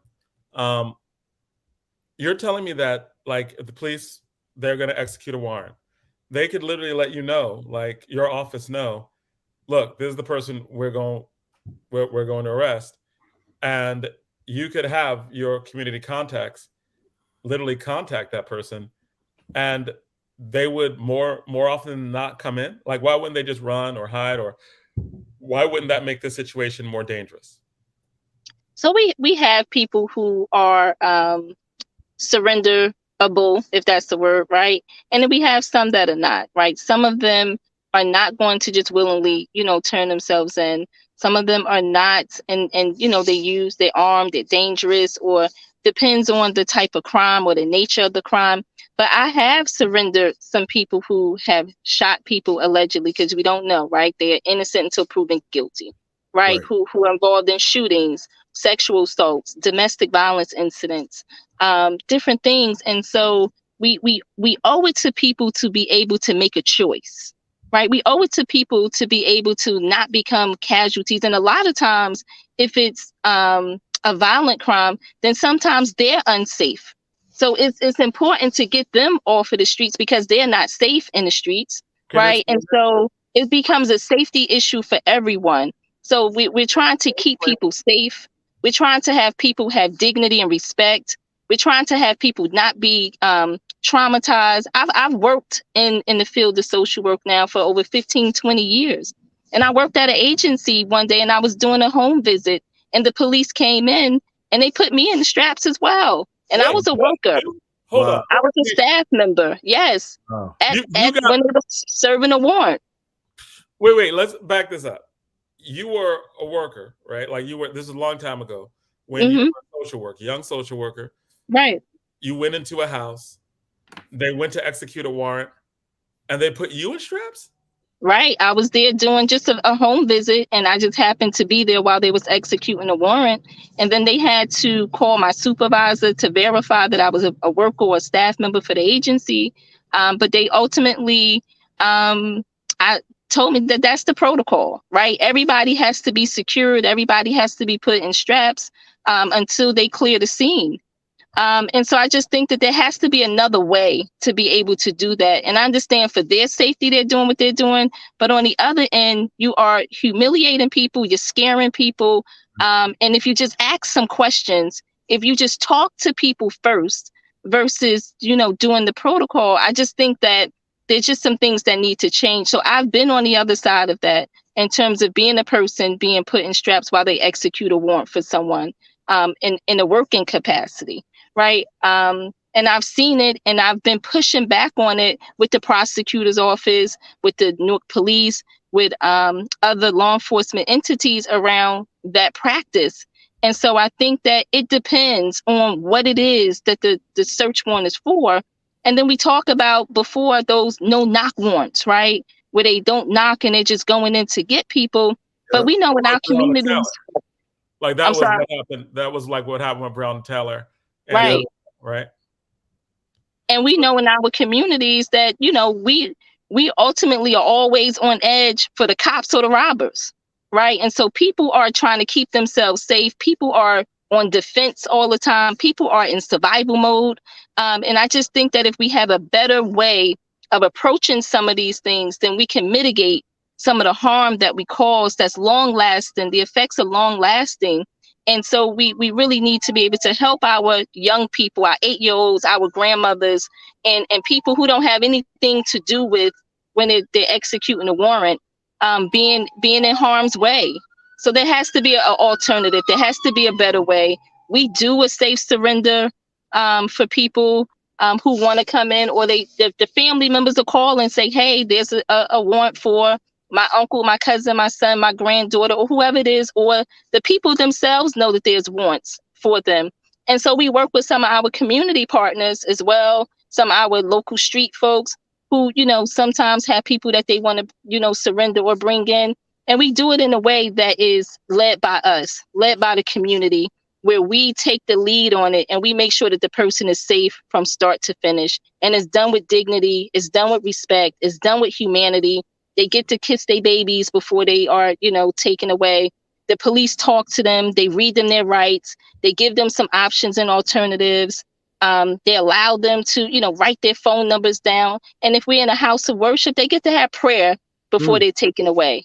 And the family gets to see them off and know that they were safe and they were untouched when they left. Right. And so it has to be about safety.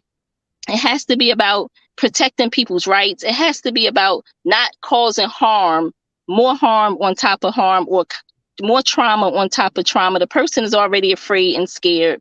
And there's alternatives to being able to surrender people without it having to be so aggressive, where we don't traumatize our young people. And when we do the safe surrender, the children are not present. when we do it. We ask the parents to take the children away during that time, and then not put in handcuffs publicly.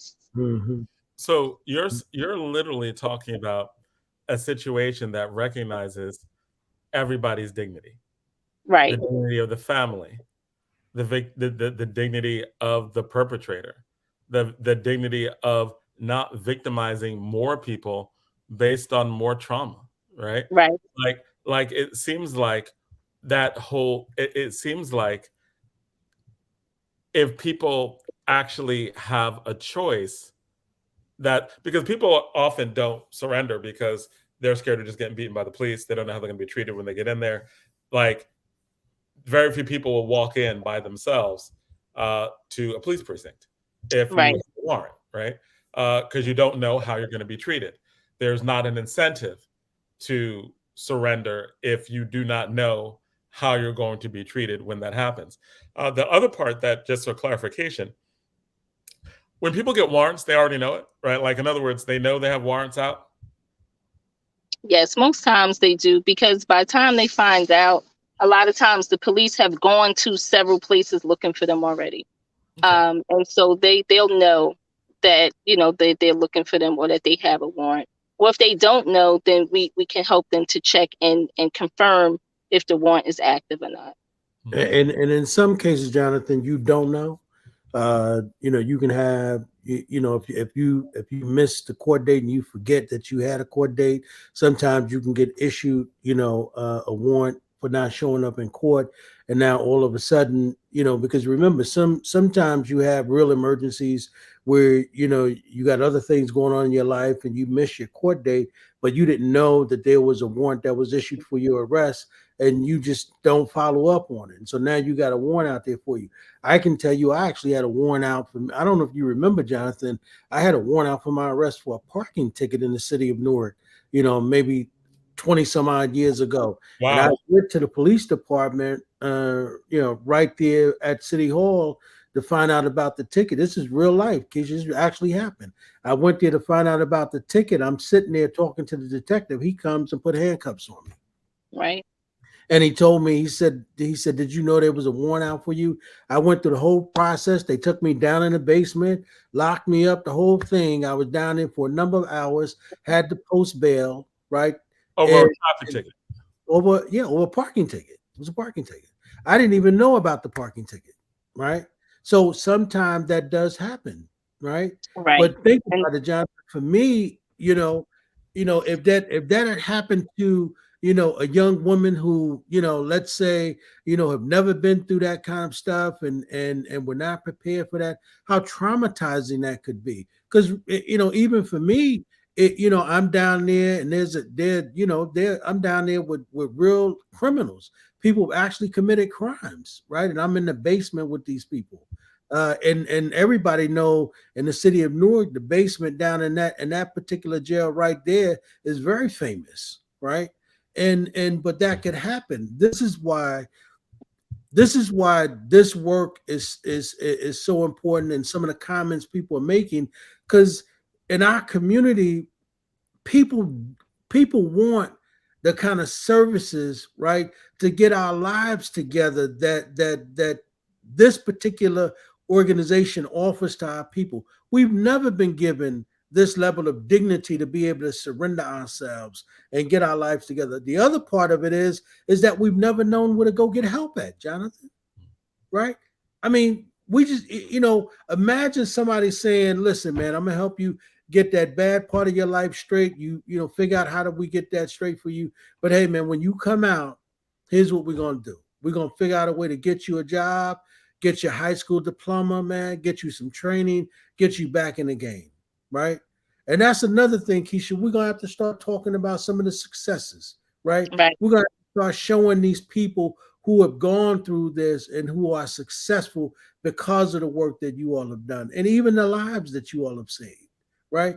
We've got to show these people, right, that not only should this be duplicated, and I know that other people around the country, the mayors have come here and looked at what y'all are doing, but what we've got to say to these very white police chiefs, listen, man, the days of you, terrorizing our people have got to come to an end. And we've got to, as the mayor said, we've got to organize by joining organizations and organizing to be able to stop that.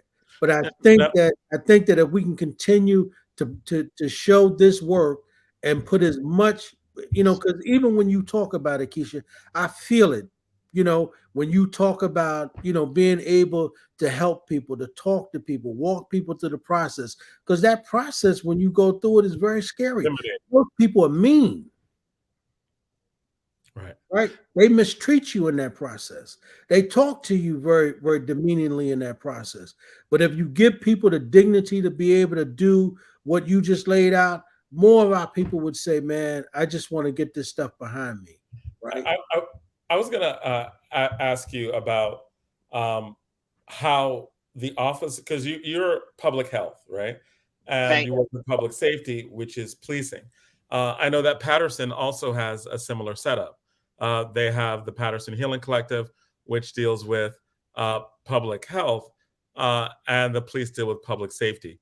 I would, just from an outside observing perspective, based on what happened with the young anti-violence worker who was murdered, who was killed, right, by the police.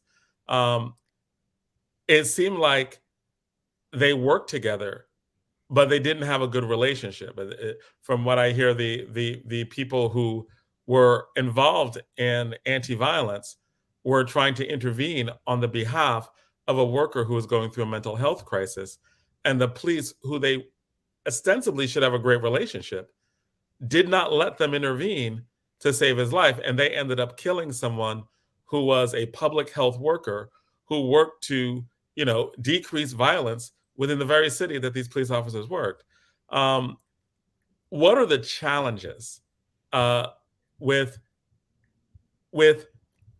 public safety and public health working with each other? I know that different cities have very different relationships, and I brought Patterson up, but what are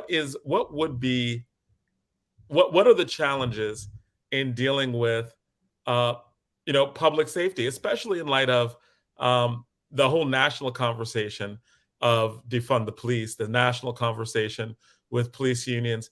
There's like a national conversation with policing. We see what happened in Patterson was, from an outside perspective, pretty horrible, right? Pretty horrible. What are the challenges of dealing with an innovative program like yours within the context of Newark and public safety? I would say that the number one thing is politics, right?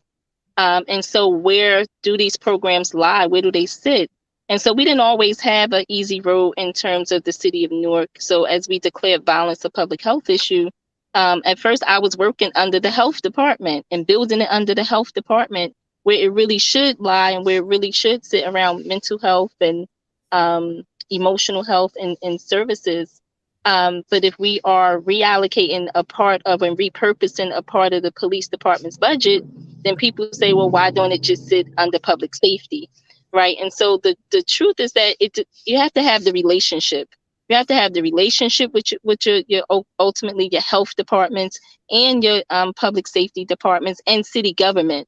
And so that's really the key to making all of it work. And so Mayor Baraka, understands and cleared the path and ultimately said we all have to work together.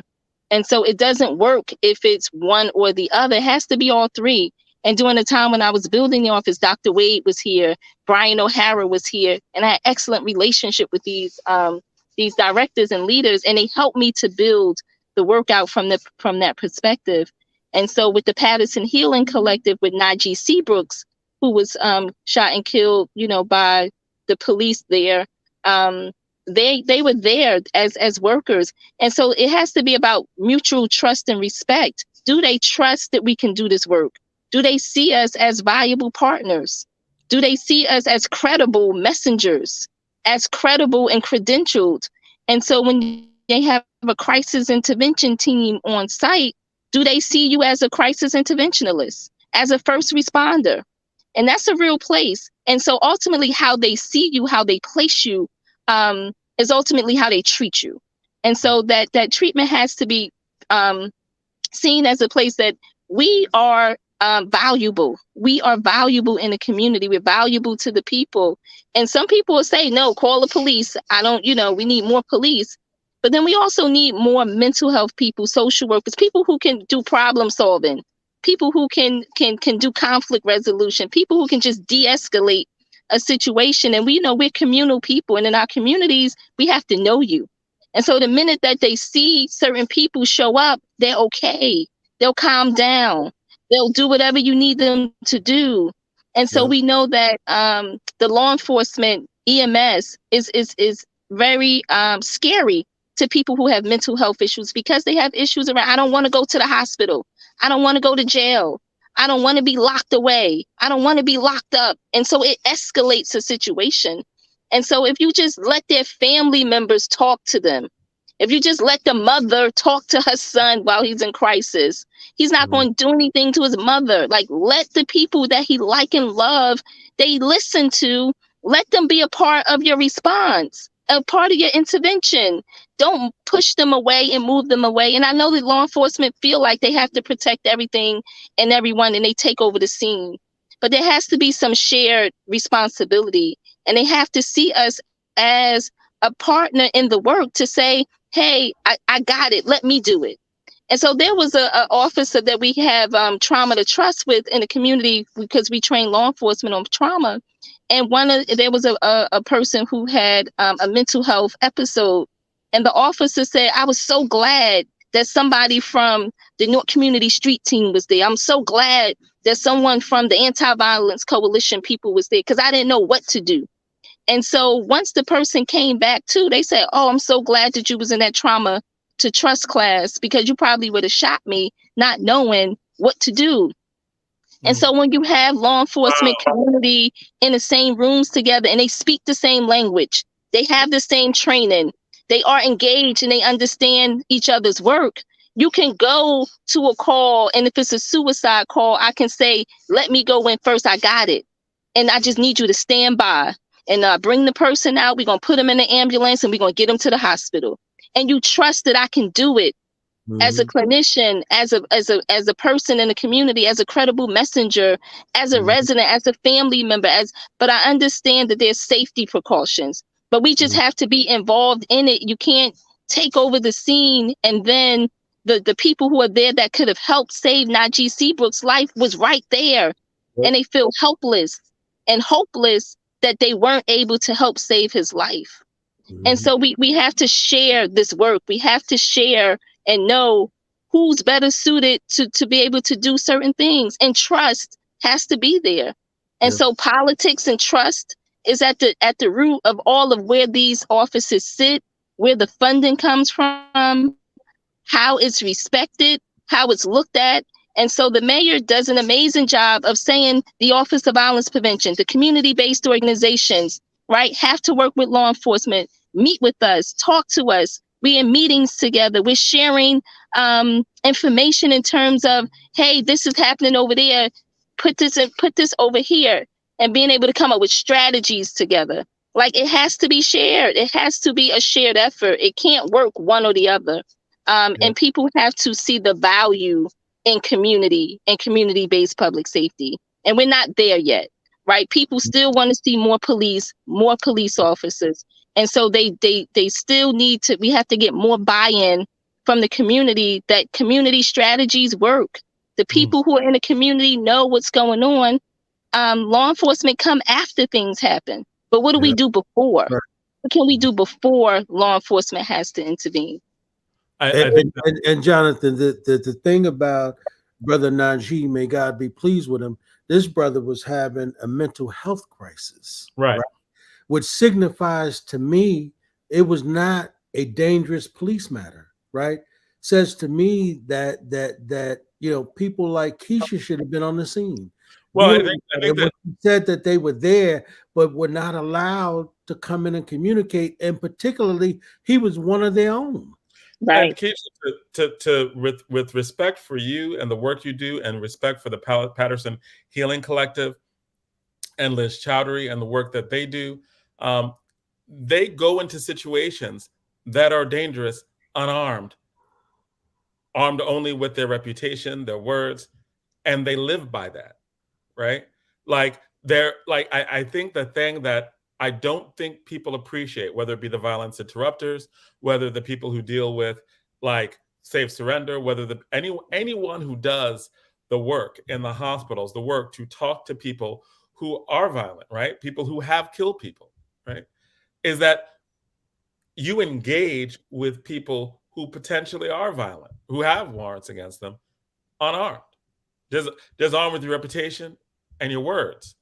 And I think I think if more people appreciated that, I think the entire endeavor of what you're doing would be more powerful, because you're like, look, the person who ended up like what happened with Najee Seabrooks, and when I first heard the story about a violence prevention worker being killed, at first I thought he was killed by people he was trying to serve. I didn't imagine he was killed by police officers who he was actually protecting, right? In terms of that situation, because you make it easier for police officers. The work you do has demonstrably been better for that. So much respect for all you do with that. I know we're coming to the end of this, and we have DJ Rhino here, but we'll let you, Keesha, the parting words for us. Thank you so much for having me on once again. It's so much to be said and so much work to do. This work, it didn't just start overnight. We've been laying the groundwork for 10, 15 years, some people longer than that. And I think that if we would have known now what we known then, what we know now, we would be so much further along. So we're really trying to pull this work together. We're trying to professionalize the work. We're trying to make sure there's enough funding to sustain the work. We're trying to be able to build a culture that says that we're needed and we're necessary in the community, because people depend on us and people love us and people need us to be able to have an alternative and a different approach to public safety. We get to be the community-based public safety side, and we get to have and do that with dignity, respect, and love. And a lot of people say, oh, you do this work from a place of love. Yeah, that's the only place you can do it from. When you love your people, you love the community, you love the mission, and you know the assignment, then you show that every time you show up for people at their doorsteps, at the hospitals. And sometimes people just need food, clothing, shelter, somebody to just listen to them, somebody to tell them where to go, somebody to take them there, right? And so we really need to understand that this work is community-based.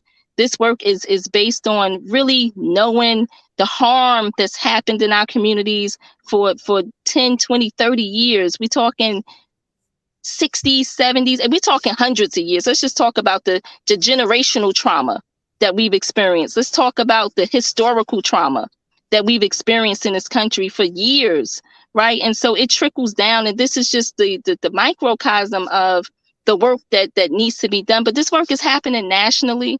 There's several cities that have offices of violence preventions.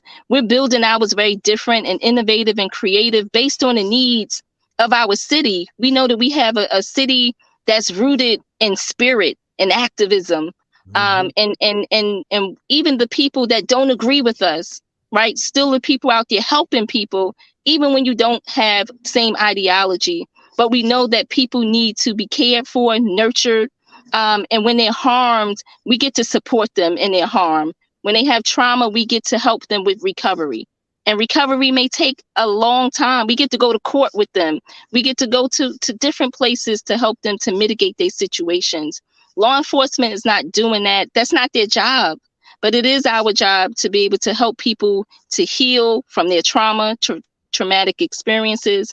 The community is harmed when we lose people to violence, when they are running from bullets or domestic violence and sexual violence that we don't even talk about, right? And so there has to be alternatives. There has to be a different way, and we have to invest in it. And so my office is the clearinghouse to help us to invest in it, to professionalize it, to formalize it, to organize it, to mobilize it.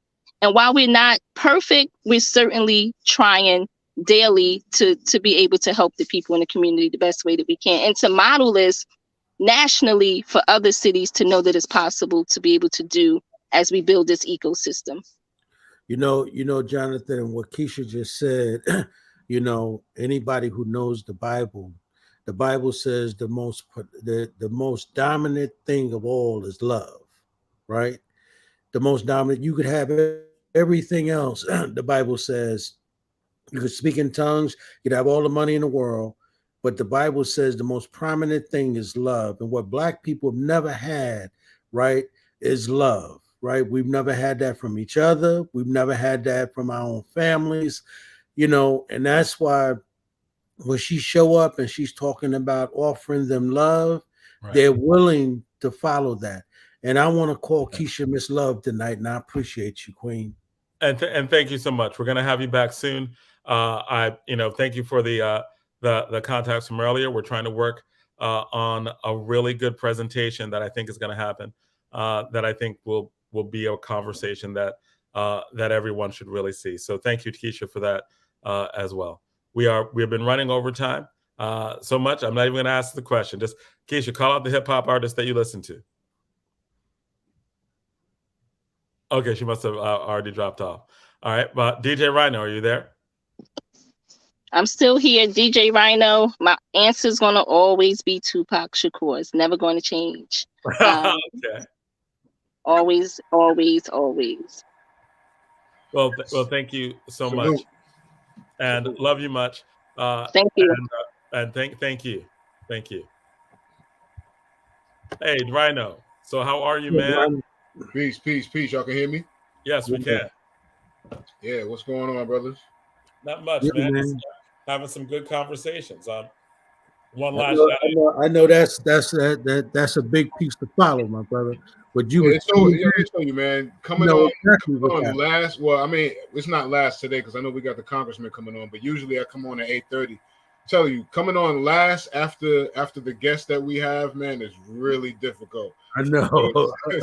Because it gets so heavy, man. I don't even want to interrupt, the conversation. You don't want to stop anything, for anything light like this. But man, yeah, it gets heavy sometimes, man. It's hard to follow sometimes, man. But first, before I even get into it, since we on heavy subjects, man, let me just say rest in peace, Jordan Neely. That was the young brother who lost his life on the subway train in New York City. Yeah. You know what I'm saying?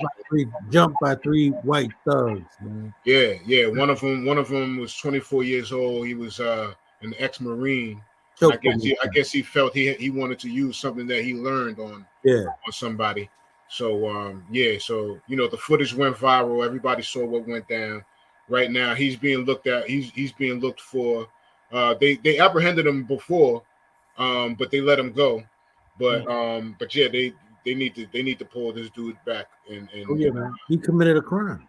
Yeah. And the two gentlemen that were with him. I don't want to call them gentlemen. It's now been ruled a homicide. Yeah. So therefore, they all should be arrested now and processed. Yeah, because the other two was holding them down. That's right. They all helped. Yeah. So rest in peace and justice for Jordan Neely. He was just a young brother, man, just trying to make money, trying to get food. He used to do Michael Jackson impersonations on the subway train, and and I guess this day, I mean, that's the other thing too. We don't really have the footage that took place before that, but from what was said, that I guess this was one of those days where he didn't feel like performing. He got to a point where he was just kind of fed up, and he was hungry. He was he was frustrated, and he needed some food. And he was like, saying some things. And I guess some people felt scared, felt threatened or whatever. And he didn't have to die though. You know what I'm saying? Even apprehending him like that, you know what I'm saying? You didn't have to kill him. You know what I mean? Right. He didn't. You know what I'm saying? So it definitely went way too far. Right. And but it got caught on camera, man. And he's being looked for. But that's the whole thing, right? Like he was homeless. He didn't it was black and homeless, right? Mm-hmm. And so they didn't feel he had any value. Like he didn't stop. Like once, I mean, you choke somebody out, there's a certain point where they're clearly defenseless. Right. He didn't give care because he wasn't human. Rest in peace, Eric Gardner. Right. At a certain point, right? Clearly they're helpless, but they don't care because they don't see him as human. Right. Yeah. So. But in this case, what Rhino is saying, remember, this all he was doing, John, was spewing words, right? Right. Spewing words. And some of the people they spoke to said that he didn't threaten anybody. He was just saying what he was going to do to himself. He didn't say what he was going to do to anybody else. And he was saying he was hungry. You're saying I'm hungry. I'm not saying you're hungry. I'm hungry. Right. And in the end, it doesn't really matter when he you know, he's murdered, right? So that's one of those things that's horrible. Yeah. So hello. Hello. Hello. Oh, we can hear you. Hi, how are you? Mr. Payne. Yes. He's Jonathan. So he's on to be his nephew's guest tonight. All right. We to get Mr. Payne on for the longest, and so he's on to give us his 90 years of wisdom, and not only one staying alive, but all the stuff that he's seen and how to keep young men, alive in the 21st century. Mm-hmm. Okay. Well, so that segment will start very shortly. We look forward to having you. We're gonna put you in the background just for a second, but then we're gonna bring you right back out. But we definitely look forward to, man. It's an honor. It's an honor. Thank you. So AI, what's up with that, man? AI and hip hop. AI replacing hip hop. There's no more hip hop. It's just AI. Nah, they man. said hip hop was dead anyway. Man, nah, we can't have that, man. Leave that in the pop world. Leave that. And that's the thing. That's the thing I don't understand is why every time because this is like the second or third time they've tried to introduce some type of AI technology into hip hop. Why hip hop? Why are they using hip hop as the guinea pig all the time? I didn't see them do this for Elvis. I didn't see them do this for Jerry Garcia. I didn't see them do this for John Lennon or Freddie Mercury or Frank Sinatra. Why they keep doing this? They did, when the hologram thing first came out, they had Tupac and Biggie, Whitney Houston, Michael Jackson. Why are they doing this with us all the time? But I don't never see that go on with none of their greats. Elvis lives. Okay, where's the hologram? You know what I'm saying? Where's the AI if Elvis lives? You know what I mean? Like, why is this always being pushed on black culture all the time? They always want to use black culture as the guinea pig for this kind of stuff, man. And that's what upsets me. You know what I'm saying? The last thing they did with I forgot the rapper's name. It was some AI rapper that they had FNK or FN something or whatever it was.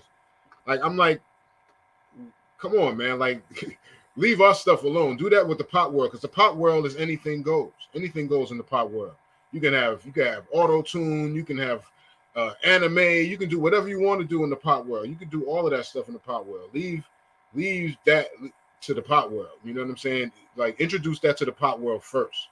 You know what I'm saying? I know hip hop is the biggest thing, so in a sense, they look at hip hop as the pop music, the popular music, but that's not for hip hop, man.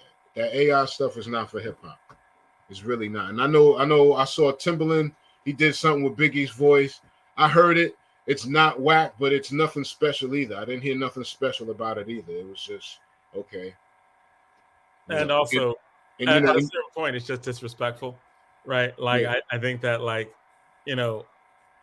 doing Biggie without Biggie's permission, and that's obscene.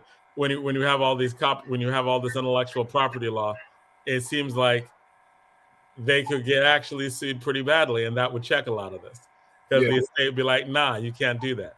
Like, if I can't sample beats, if I can't sample Bob James music without having to pay Bob James, how can I take somebody's voice? Yeah, without having. I already saw a clip of Biggie saying a Nas verse or something like that. They got Biggie's voice saying something that Nas said. Right. I don't know why that is. I don't know how that's not, intellectual property infringement. And I think that a lot of this is going to be meted out. I hope so. Right. Like, as in, like, who got to pay? Right. Like, a lot of the Napster people, the law caught up to them, because it's like, you got to pay. There's that cash. There's that money. Right. Yeah. So, and that's another thing. Speaking of money, when I saw Timbaland messing with it, it made me think too. Check your text. All right, yes, Ryan, DJ. Who, me? No, I was like, Ed, check your text, but DJ Rhino. Yeah, no, yeah, when I saw Timberland playing around with it, I was thinking like, that's something that's going to take place too. Is that people who have the money to really mess around with something like that, they're going to play with it like a toy. You know what I'm saying? For us as consumers and listeners and fans, we take it a little bit more personal. But people who have money are just they're gonna take that and play around with it. They're gonna do all kinds of crazy stuff. You know what I mean? All right, no, we appreciate that, DJ. We're gonna get ready to push on William Payne, but we're gonna revisit this conversation. We're gonna have some more people on and talk about the implications of that. And in a segment that you're gonna host, I think we're gonna get a property rights lawyer, someone who deals with intellectual property, to have a conversation about this as well with you and hip hop, because I just don't, my man just. He apparently that singer didn't copy Marvin Gaye. I didn't hear it. Oh, Ed Sheeran? Yeah, I didn't hear it, man. I didn't hear it. You didn't hear it? I didn't hear it. I heard it, man. Let me tell you, I heard it more in this than in the other one with Marvin Gaye versus Robin Thicke and T.I. Oh, I heard it. I heard it more in this because it's the same bass line, the same groove as Let's Get It On. Yep. It's the very same bass line and groove. Maybe it's because Ed Sheeran's so white to me, where it's like I just didn't hear it. Like with Robin Thicke, I heard it because Robin Thicke is kind of cool, right? Like Robin Thicke is like, I'm like, I didn't.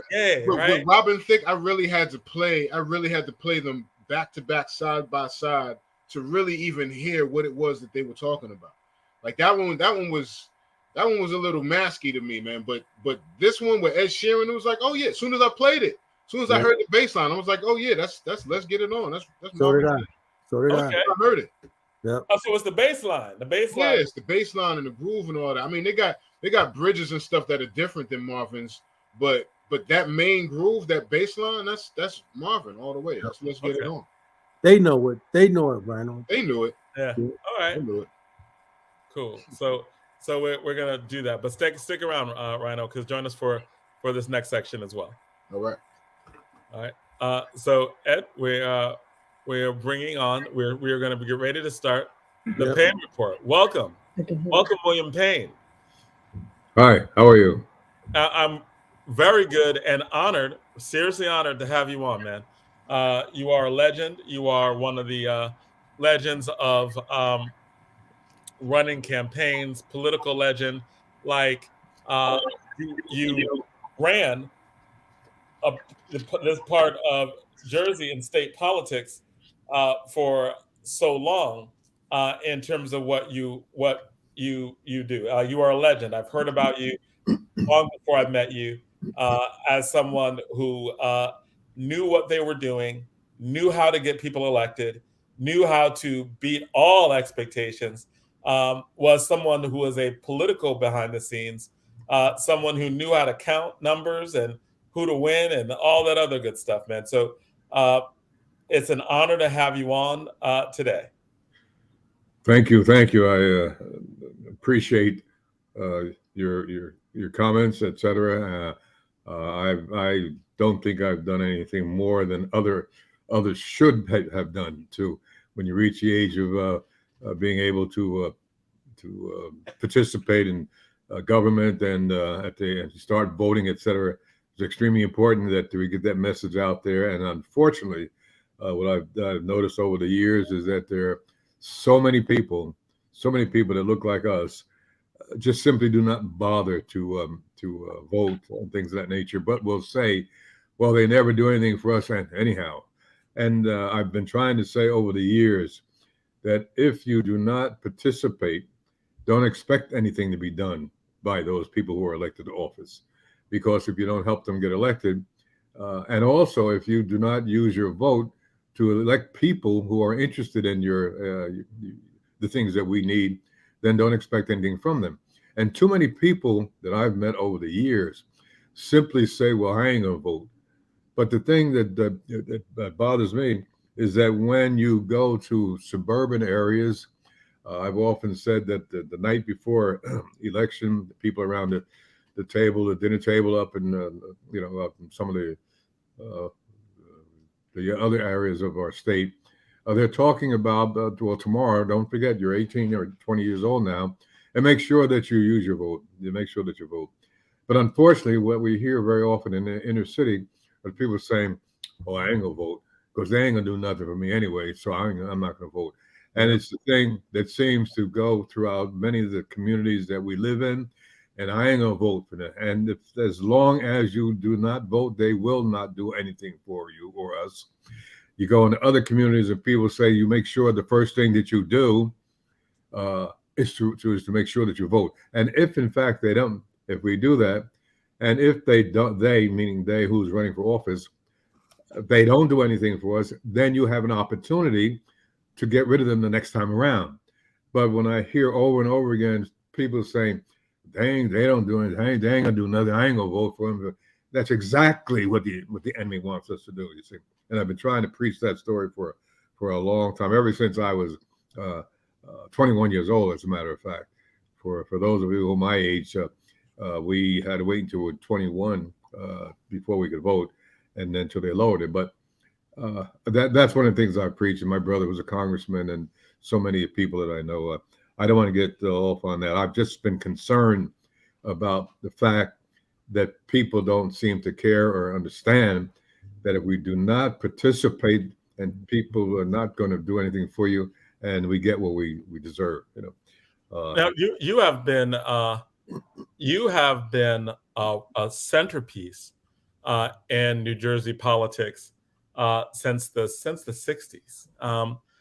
How did you first get involved in politics? Like you were born and raised in Newark, New Jersey? That's correct. Yeah.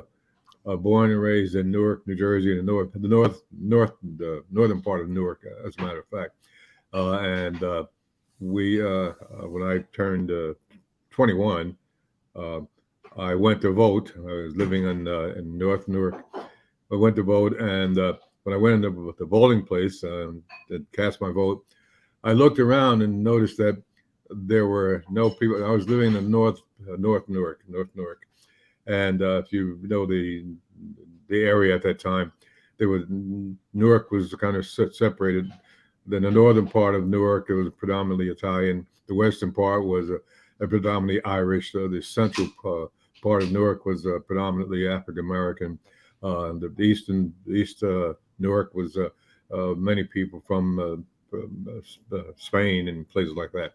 So when I went to vote, and I came out of the polling place, and there were a lot of people sitting around at tables and taking down notes and things of that nature. And I looked around and I noted that I was the only African American in the room. So I asked people, I said, "Oh my goodness, what are you doing? How'd you get the job?" And people would tell me, "Well, that fellow standing over there was the one that picked me for the job. He's in charge of everything. He's a county leader." So I said, "Well, I'm not happy with the fact that there's not any African Americans at all running for office or even working back here." Anyway, I went to the guy who was the head of the organization up there in the North Ward, and I said, I note that there's none of my people, anybody that looks like me, is voting here. And he told me, "I don't want any black people voting in here, and they're not going to do it as long as I'm the district leader." So wow. What year was that?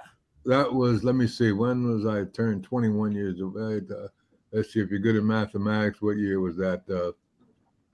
Let's see, 32, 42, 52, about 52, thereabouts. And let me see, 1932, 42, 52. Yeah. So anyway, I had just turned 21. You had to be 21 to vote. But in any event, the fellow told me that he didn't want any black people working here. And that was right in New Jersey, Newark. So I went home and told my brother, who was too young to vote, and told him, I said, "There's some guy up there by the name of whatever, Tony." He said he's not going to let any black people vote up here. And we're going to put a stop to that. And anyway, I ran for the district leader the next time around, and I won. So that's when I first got elected to running in public office. Okay, so there's a part of this story that you definitely left out, right? You know what part of the story you left out? I know you left this part out of the story. You're like, I turned 21. They're like, no blacks allowed. And then you're like, so I just ran and won. Yo, what? You missing something right now, right? There are a lot of people who get mad, but they don't win. What did you do to win? You in a racist district ran by a racist leader, you actually beat him, knocked him out. Yes. How'd you do that? Let me just say this before Mr. Payne go on. You're listening to the Payne Report, of course, with our brother Congressman Donald M. Payne Jr. But he's running a little late tonight. This is his uncle, one of the legendary political minds in our city. He doesn't have honorable in front of his name, but it should be the honorable. Right, like people are elected because of the stuff that he did. Like there are people who are the politicians, the people who count numbers and get people elected. We're just going to get a taste of that right now because when he was 21, he ran into some racist person who's a district leader, and they're like, "No blacks allowed." And then he's like, "Well, I won. How did that happen?" And Mr. Payne don't know we've been trying to get your nephew to get you on all year. It only took 5 months. I'm sorry. I apologize. You could have called me directly. So what happened? What happened? How'd you do that? 21. Well, I got elected. Okay, and this fellow, let's say this Tony, the word went out as I was raised in the North Ward of Newark. Okay, and when the word went out, that was people got the message, and so the word went out that Tony, who was the district leader of the North District, 12th District, North Ward rather, was beat by some black kid. Some black kid beat Tony in his own district. And some kid, I don't know who he is, but Tony lost. That there's a kid that named Bill Payne and whatever. And so the word did go out and I became the first African American district leader. Okay, but you still didn't tell me how you did it. Like you took out an incumbent who was powerful and racist in a racist district, but you're like, nah, you done, son. What did you do? When he said that, what did you do to knock him out? Well, what I did was I said, first I told my brother who was 19 and made him my campaign manager, even though he couldn't vote for me the next time around. But I found someone in the neighborhood, a woman whose husband was a police officer, I believe, African-American woman. And I asked her if she would run with me the next time around. I told her what had happened and that there was nobody up that looked like us in that district. So she asked her husband and he said, okay, fine. So she ran with me the next time and I went in the neighborhood. My grandfather, who was not really voting at the time, I went home and I told him, hey, Grandpa, I just voted and I'm now going to be a district leader up here.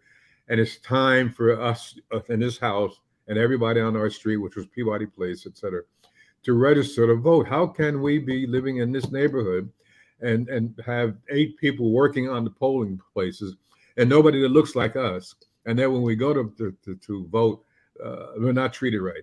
So we had to put a stop to it. So that's what we did. I went through the neighborhood and people that had never voted before that. The next time around, I got elected the following year, and a guy came by the name of Leo Carlin, who was a politician, and he was running for mayor of the city of Newark. Well, what happened? Leo Carlin came by the next time the election came around, which was another year, and he introduced himself. He said, "My name is Leo Carlin. I'm running for mayor." He said, "I understand that you're the district leader here."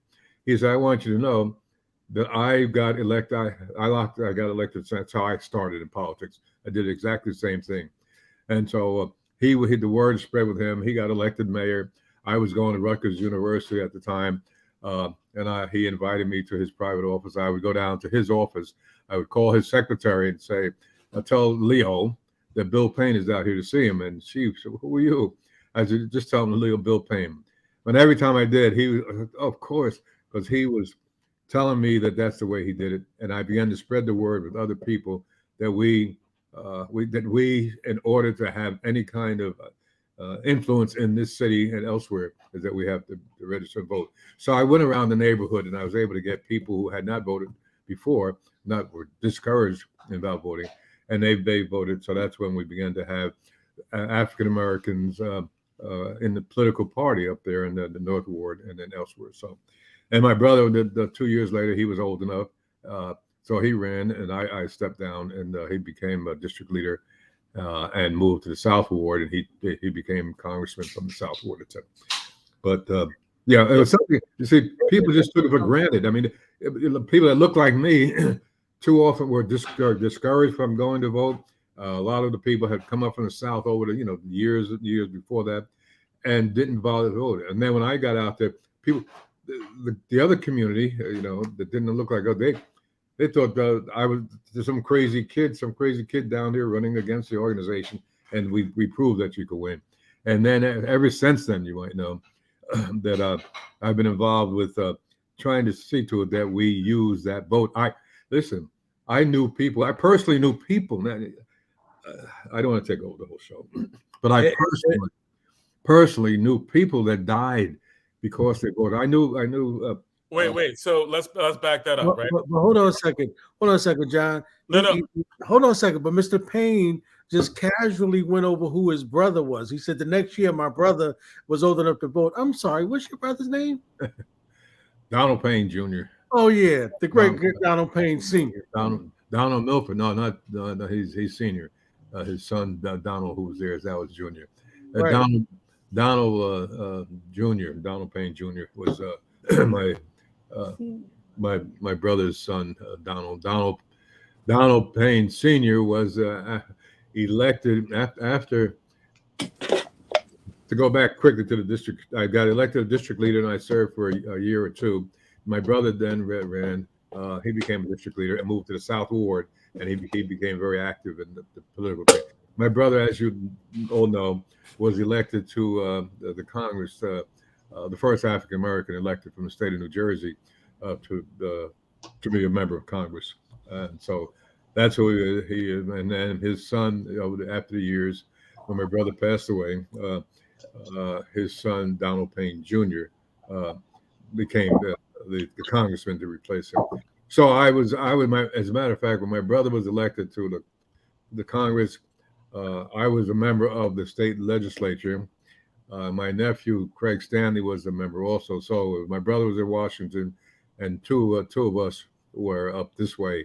So we kind of decided that it's time to, do what we should do to try to turn things around. And so for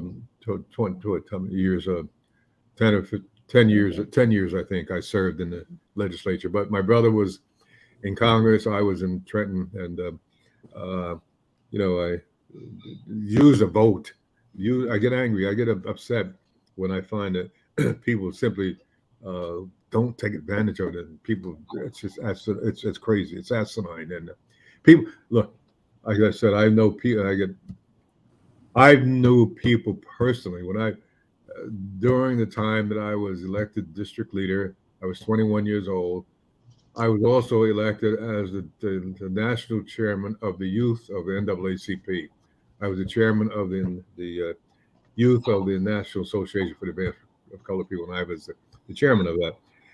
And when I was in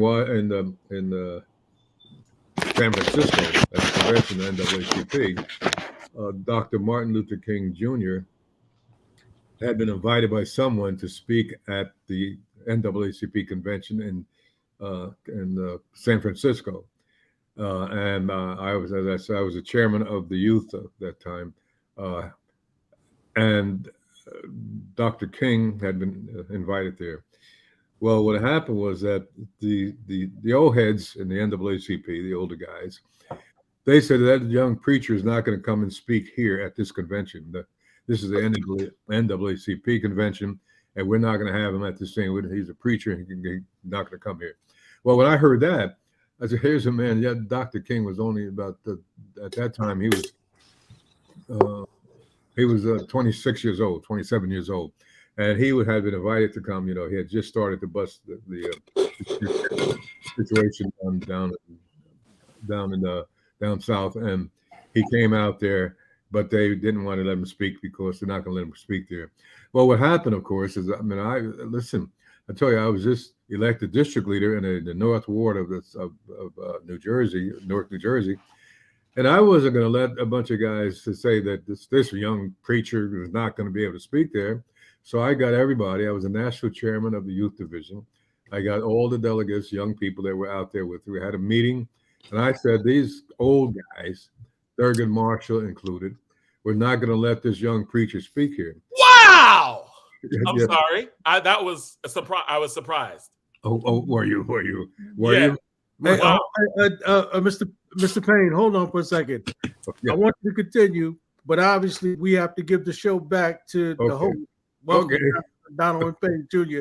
Your uncle's doing a hell of a job. So your show, my brother, but we enthralled. Can he finish that story though? No, hold on. Let him finish that. Listen, it's the Payne report. It doesn't matter which Payne you have. Okay. All right. No, I mean, okay, so you're like the NAACP and Thurgood Marshall didn't want Dr. Martin Luther King to speak? Yes, young preacher.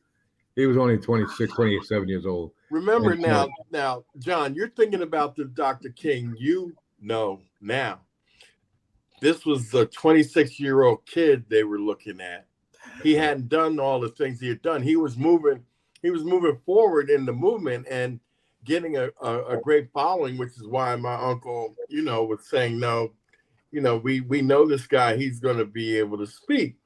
But you don't take the context that Dr. King. He was like, half of those guys probably didn't even know who he was. So that's the context. That's the context of it. But go ahead, Uncle Bill. They all knew who he was, but they were kind of envious, okay? All right. Suddenly, from out of the South, comes this 26, 27-year-old man who's getting all of the knowledge. Oh. Yeah. And so it was more jealousy. It was more jealousy than exactly. He's not coming here. No, he's not gonna come here and whatnot. So he has to speak this. So I got everybody together, and because we had about 100 young people that were delegates there. So I got them together and I said, these old heads won't let this young preacher preach out here. And I said, we need to do something about that, but it's not going to happen. And Thurgood Marshall had said, boy, Thurgood Marshall told me as one of the committees, when I started to say something, he said, boy, just sit there. Your youth should be seen and not heard. Well, he shouldn't have done that because we had about 100 guys together and we brought in women to get young people. And we had this meeting. A. Philip Randolph was also there, and A. Philip Randolph was going to be one of the speakers. But after we finished with hold on for a second.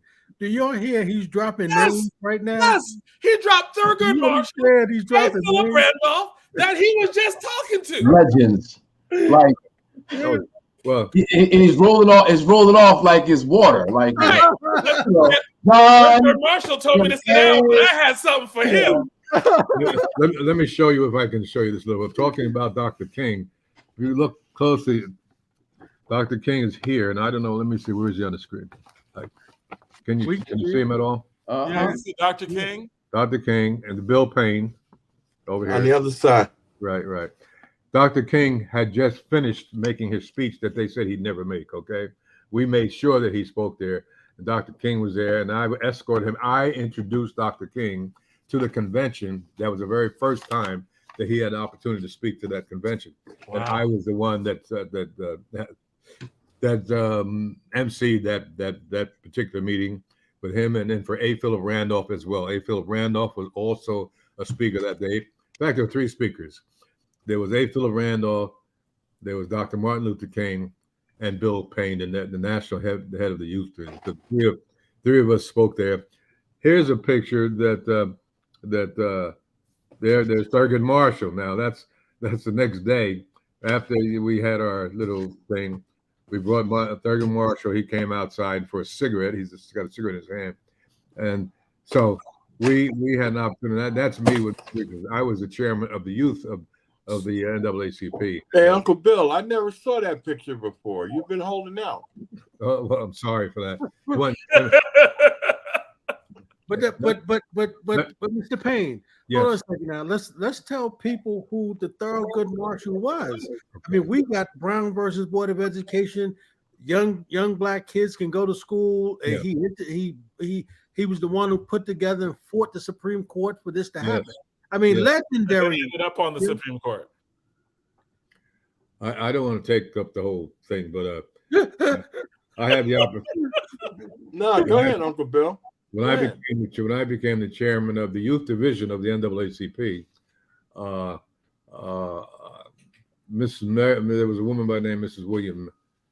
Williams, who lived in East Orange, and she was the advisor to the youth council of the youth council in the state of New Jersey, and I was a member there before I got to the national thing. And Mrs. Madeline Williams was our advisor, and she lived in East Orange, et cetera, et cetera. And a few years later on, Mrs. Williams was elected to be the first African American assemblywoman in the state of New Jersey. So I started out as a teenager in this business, but I did get a chance to meet. I mentioned my dear friend. Let's see, who was Thurgood Marshall? No, not Thurgood. Well, Thurgood Marshall. When I was the national chairman of Medgar Evers. Medgar Evers. When I was the national chairman of the youth of the NAACP, the NAACP's headquarters was in 20 West 40th Street. That's where the national headquarters of the NAACP was in New York City. It was in New York, and that's where at 20 West 40th Street. And I used to go there, and I would see Thurgood Marshall going from one office to another, and I would see the other members. So I got to know them over the years, but I was still, I was 20 years old, like 21 years old, whatever. But I got to know them over there. So we had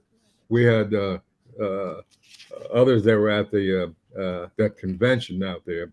Thurgood Marshall, he was out for a cigarette. He went back for a cigarette at the time. And so he was there.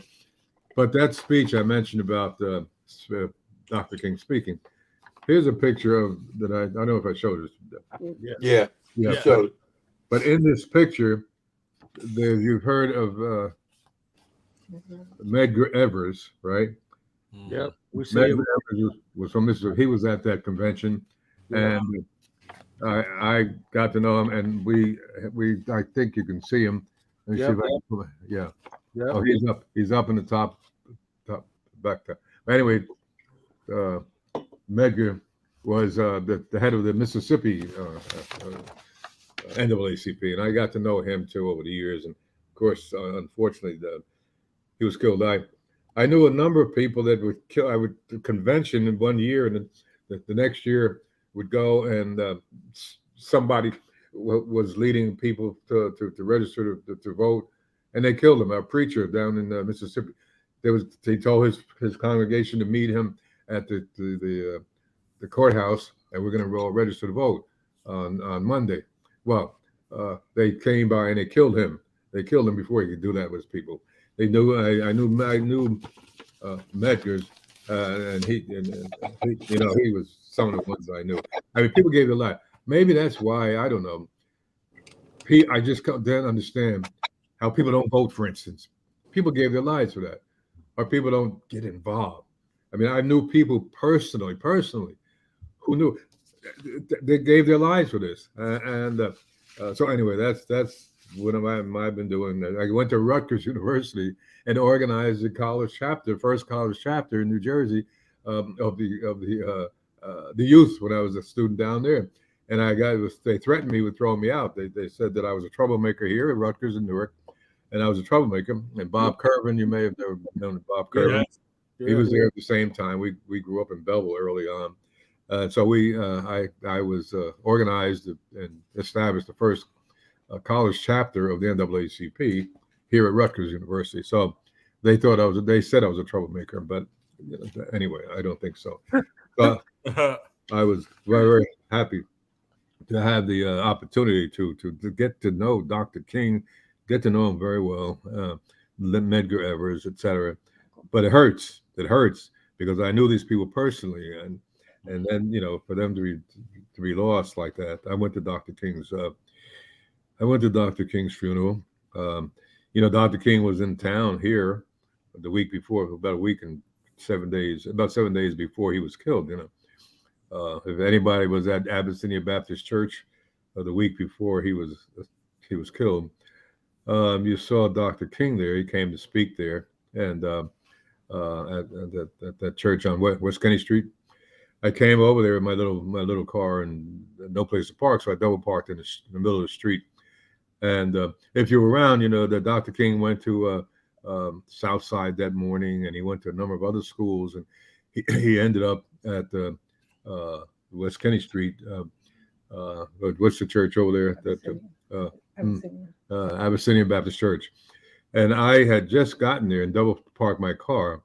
There was no place to park, and a car pulled up, and it was Dr. King getting out of it. And he said, Bill, wait a second. Wow. He said, I'm so tired. He said, I'm just so tired. He said, he started out South Side, and he went to about at least 5 or more, maybe 10 different stops. He said, I'm so tired. He said, they want me to come to Harry wants me to come to his house tonight. He's raising some money for my organization. Here you go again. Harry Belafonte. So when Dr. King came, and I was, like I said, I was double parked in the street. And so he said, I'm just so tired, Bill. He said, I have to make a speech here, but I'm gonna leave to go to New York, and I'd like you to take a ride over with me. They'll bring you back. But anyway, he went in and made his speech. And when he came out of the church, he got to the car, and there was a Newark policeman. I think when a Newark policeman, a black guy that I knew, was driving Dr. King that day and that evening. And when they came out of the church, Dr. King said, they said, where's Bill? So over here, Dr. King. He said, come on, take a ride over to New York. He'll bring you back.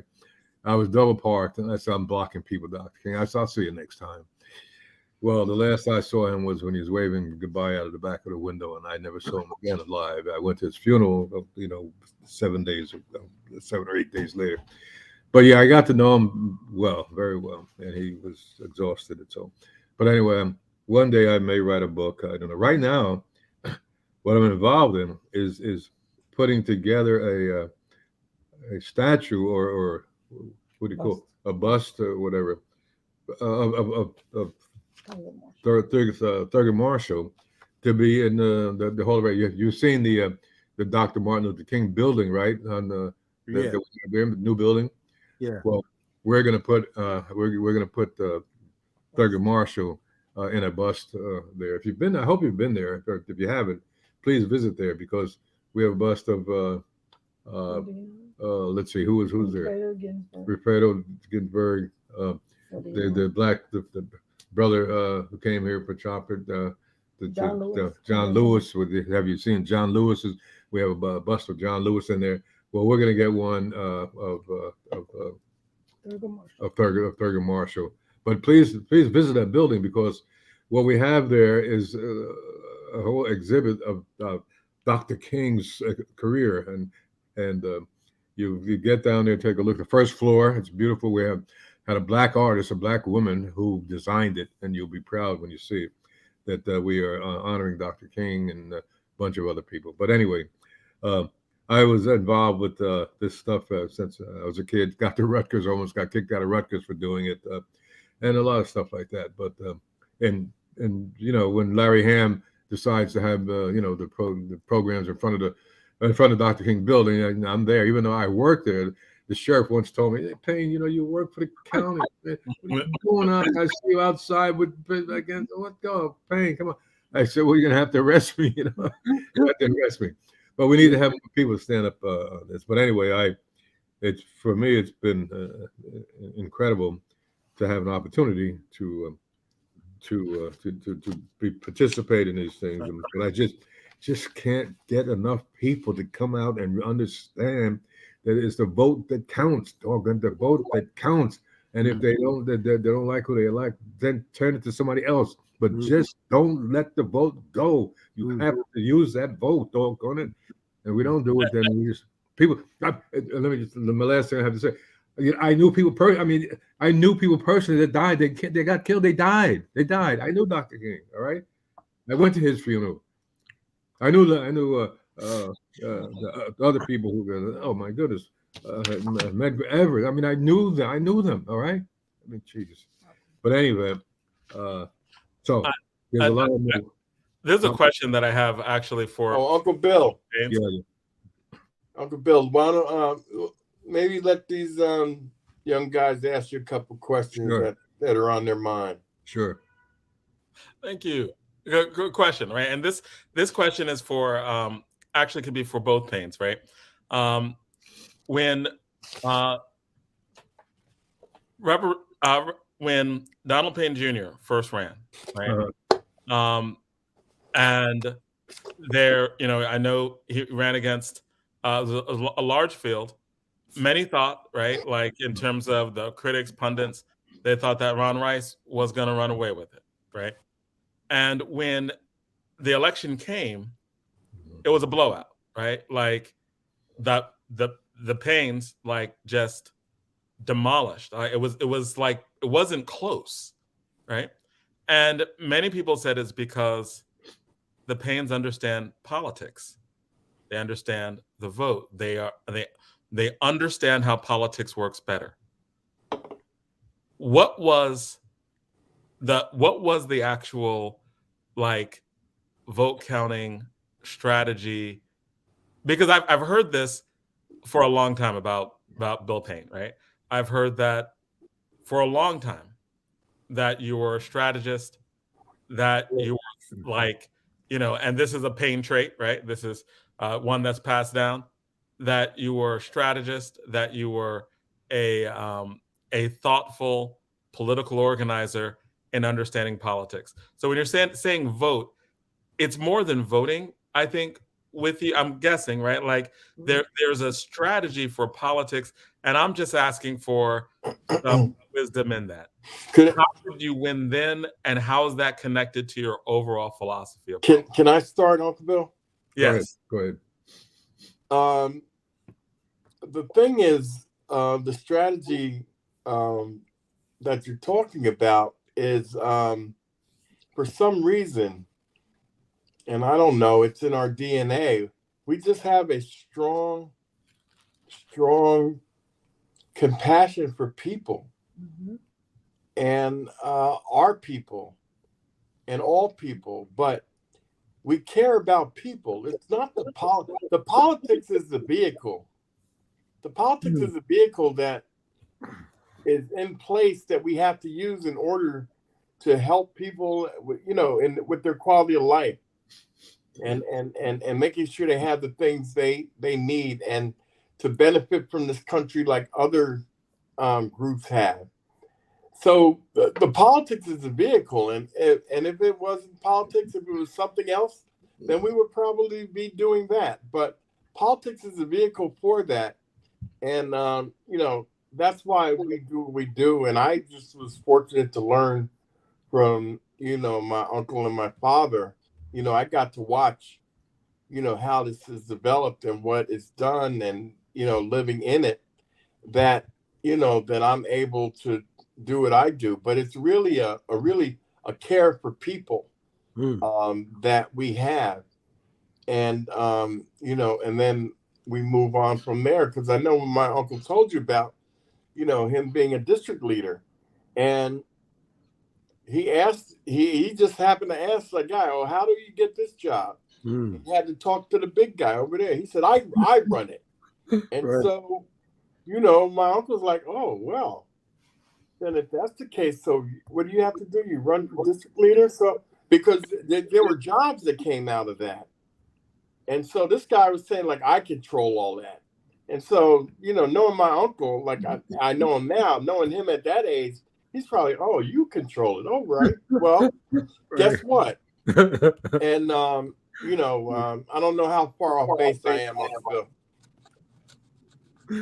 No, Bill, I don't know how far off base I am with that. Yeah, no, you're pretty right. I mean, the thing that got me, of course, is when I voted, I was happy about voting, my first opportunity to vote, and then curious about it. Just curious about what was going on here with these 7 or 8 people that were working on books and all that kind of thing. I was very curious, very interested in what happened and how did they get there, as I said before. And if you come up, when we were born and raised in the north part of Newark, and where we were in the minorities. Most of the African Americans lived in the Central Ward, I think, and places like that. We were among the few African Americans that lived you know, I guess north of Bloomfield Avenue and a place like that, and mostly and going to school, being one of two class kids in my class, Irma Curvin and Dark Curvin. So we lived in a neighborhood that was not very kind to us. You know, the book Little Black Sambo, I'm sure some of you may have seen it, but this was the book that the teacher used when I was in Belleville Elementary School.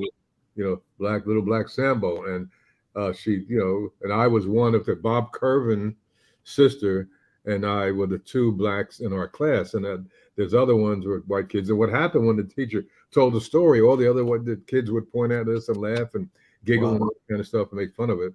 And that's what I was subjected to throughout the years of going to school there. So that's what I grew up with. I guess in my mind, I want to do something about it and then they had another book. I don't know if you guys saw it, but Dick and Jane and Spot. You know, they lived in a beautiful neighborhood, and you know, the dog and this and that, wonderful family. But the black family lived in a jungle. You understand that? Wow. The jungle. I mean, black kids, you know, eating, and that's what I was subjected to. And the teacher taught that stuff. And the teacher taught that.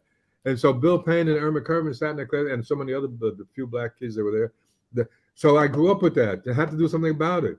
And the opportunity came with people, I guess, recognizing that I knew, like Leo Carlin, who became mayor.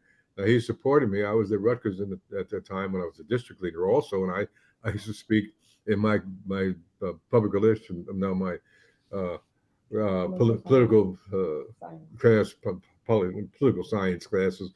The teacher asked me to, you know, make lectures and speeches because I had beat the organization. I was now a member of a 21-year-old member of this thing there. So to get that, and some other guys my age, they didn't get involved either. You know, when I went to Rutgers University, I formed the first college chapter of the NAACP in the state of New Jersey, right here in Newark, Rutgers. And I got my 4 other black friends that were down there to finally got them to join, and others did too. But it's difficult to stand on the sides and not do something about it. So, Uncle Bill, yeah, when you ran for councilman, that was at large, right? Yes. It was at large, right? Yep. Talk about the oh man, I forgot what I wanted to talk about. Oh gee, I forgot my point. All right. Well, in the meantime, let's wait for it to come back to you. Yeah, go ahead. Payne, let me ask you now, that book you just showed, 2 questions. One is, how long have you had that book? That's one.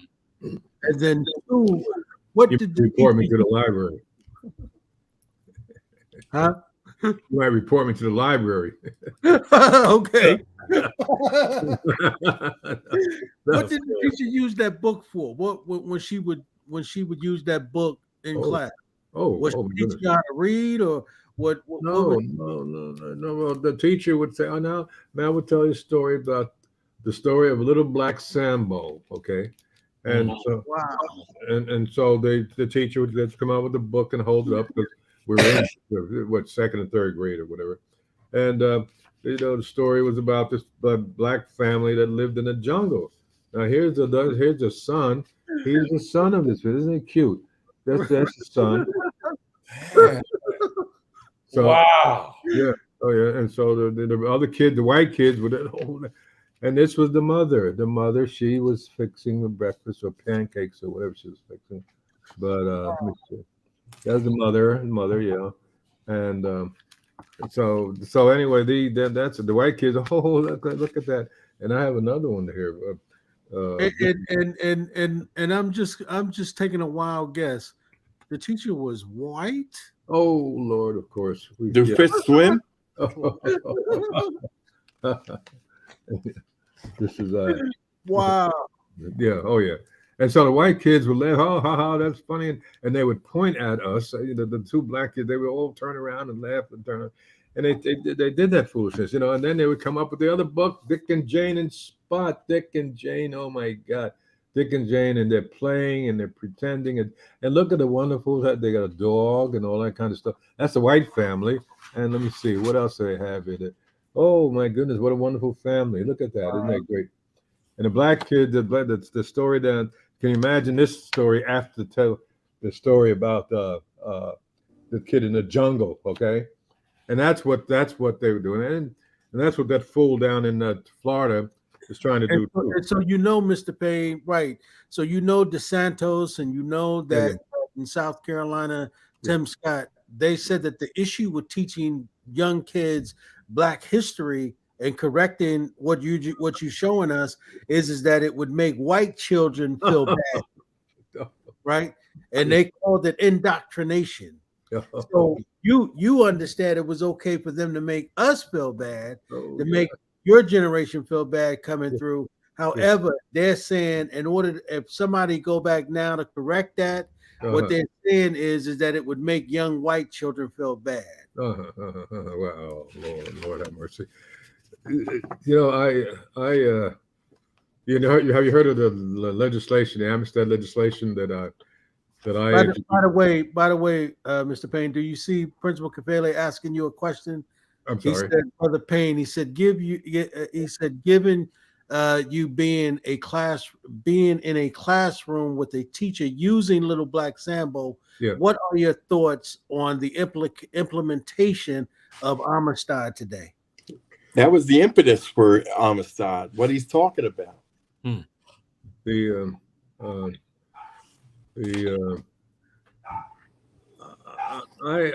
thing that caused me to do this, number one, is now when you say caused me to do this, were you involved in the actual passage of the Amistad Act? It was my legislation. I wrote it and introduced it, and I was the only one that ever did that. My nephew Craig Stanley was a member of the. All right, Mr. Payne, I got to stop you right there. Congressman, yes, you need to we just need to put on Jay-Z right now. You're gonna learn today. You're gonna learn today. Go ahead, Mr. Payne. Right. Hey, Hawk, I hear that in my head. You're gonna learn today. You did it, Hawk. I'm just collecting jewels, so I don't want to interrupt the flow. I'm just sitting here collecting the jewels. Thank you, sir. I appreciate you so much. I mean, Mr. Payne, you flowing. That's all I gotta say, brother. You flowing now. What was the question, by the way? So the Amistad Act, you developed. It was your legislation. You passed it, and I think the question is why and what do you think is going on with it today? And you were saying you wrote it, right? Yeah.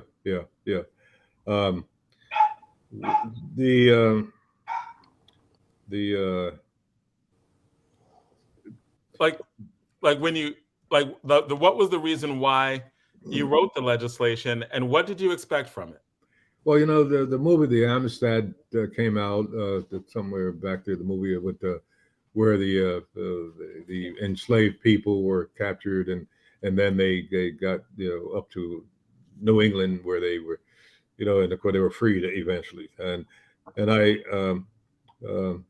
that was around the time, I think, when I decided that I wanted to introduce this legislation, and also the fact that there was nothing positive that was being taught about African Americans. The Little Black Sambo stayed in my mind for many, many years, and I had to do something about that. So what I did was the Amistad. The movie The Amistad came out, I think, back there somewhere 20 years or some odd years, and I got the idea to come up with this legislation, teach about the true contributions that we as African Americans made to make this country what it is. That we had to do that, and so I came up with this idea to introduce. The problem, of course, about Black Sambo. All right, Black Sambo was I was taught. Now there's something positive that we did also. There was something that we must have done, and I began to say, well, Of course we did, but nobody knows about it. Our kids don't know anything about it. The whites, a lot of them knew about it. So what I did, I came up with this what I call factoids, and the factoids were some ideas about what African Americans had done to the history of this country. For instance, I've distributed these things. I came up with this, and some of the things that I decided to tell the people about was Coach Dan Reeves. I don't know if any of you guys remember that. He was with the Giants here for a while, I believe. Is that correct? Anyway, he underwent open heart surgery, and let's see, several years ago in 1893, Dr. Daniel Hale Williams performed the very first successful operation on the human heart. Okay, Dr. Daniel Hale Williams, a black doctor, performed the very first successful operation on the human heart. Well, they never taught anything like a black man doing something like that. You've got to be kidding me. So I decided to come up with these facts and pass them out, distribute them to members of the state assembly. Did you guys know anything about here? Read this now. Read each one of them. You'll learn something, all right? So that's when I was out there. And then there was a Dr. Daniel Hale Williams, the very first successful operation on a human heart was in 1893. Dr. Daniel Hale Williams performed the very first successful operation on a human heart. Well, they didn't teach me that. They taught me about little black Sambo, okay? They didn't teach that stuff. It was all negative. So I figured I had to educate people about what we had done there. Just like Garrett Morgan was the invention of the gas mask, okay? He protected soldiers during World War I. And in 1923, he also invented the traffic light that was used to save people crossing the street. A black man, understand? That we did that, all right? And the lubricating device by Elijah McCoy. Let's see, what did he do in that when I told people about it? He was the railroad cars. The coupling system for railroad cars. Yeah. Elijah McCoy created the first self-lubricating device for railroads, because you used to have to, with the friction on the railroad cars and the gears and all, there would be people that had to slap grease on there and oil to keep it lubricated so it wouldn't overheat. Well, Elijah McCoy created the first self-lubricating where you didn't have to have somebody standing there and stop. The machine could continue to go, and it oiled itself. It dropped oil in it, and he was the one. And there were different iterations of this device, but they would all break down. And so people started asking, and here, check this out. People started asking, no, I don't want that. I don't want that. I want the real McCoy. Yeah, right. That's where that came from. I want the real McCoy. No biting allowed. Right. Yeah. So, that's the kind of thing that we need people to understand. Yeah. And I can tell you that I introduced this legislation, 25 years ago almost. And it's been a hard fight to have schools teach the curriculum. It's kind of hard sometimes to get black folks to teach it, but this is U.S. history. This is not, you know what? We fought in the Revolutionary War. Nobody ever taught me that. Nathan Hale, Patrick Henry, all those guys. Nobody ever taught me. We come to find out that the Battle of Bunker Hill, the black soldiers were up there. They're the ones that beat the British up there, for crying out loud. They don't teach that stuff. And this is what this legislation does. And I've been believe me, I've been spreading the word around that everywhere, white kids should also learn about this, because the first successful operation on a human heart was by a black doctor. A black doctor did that. And that's on here too. And I've now passed these out everywhere I go. Let people know that these are the things that blacks have done and everywhere. We fought in the war. We fought what?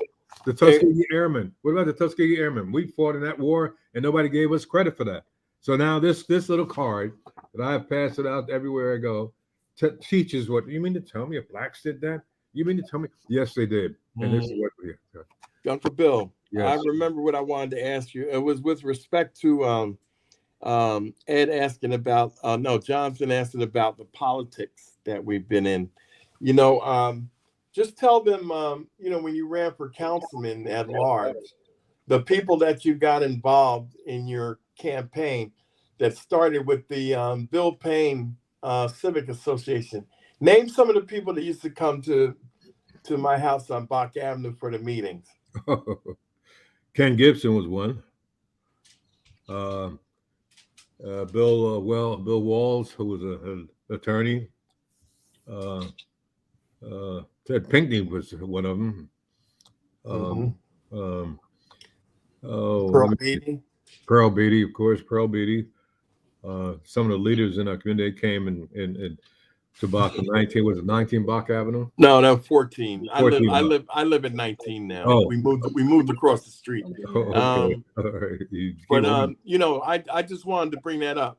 Did you hear what he said? Ken Gibson started in the Bill Payne Civic Association. Wow. All right. Mm-hmm. Yeah, Ken right. Gibson started with my uncle, and then became the mayor. He registered to vote in my house. Wow. Wow. Yeah. Wow. He registered to vote in my house. Yeah. Ken and I worked together at the Newark Housing Authority. He was an architect, or what? Not an architect, but an engineer. And I was working there also, and that's how we first. I think that's where I first met Ken. And I was working there, and I decided to run for mayor of the city of Newark, and Ken Gibson was there. Was a mayor, or was a councilman at large? Councilman, right? And Adenizio became the mayor, at that time, and George Richardson. I don't know if you remember that name. George Richardson was very high up in Adenizio's campaign, and Adenizio used to tell George, get Bill Payne. He's running. He's got a good campaign going. Get him. Let him participate in our activities. But George wouldn't. He didn't want to do that because that would have given me some highlights too. But yeah, we were active. No reason why, and said we did it. People, the Pearl Beatty and the organization that she was a singer and had a group, and they were in the organization. And oh my goodness, I guess we were the first ones to run for all city. Other blacks may have run, and oh wow. But we were. I gotta tell you, man, Jonathan, I'm sure you will probably agree. This has been the quickest hour that we have ever done on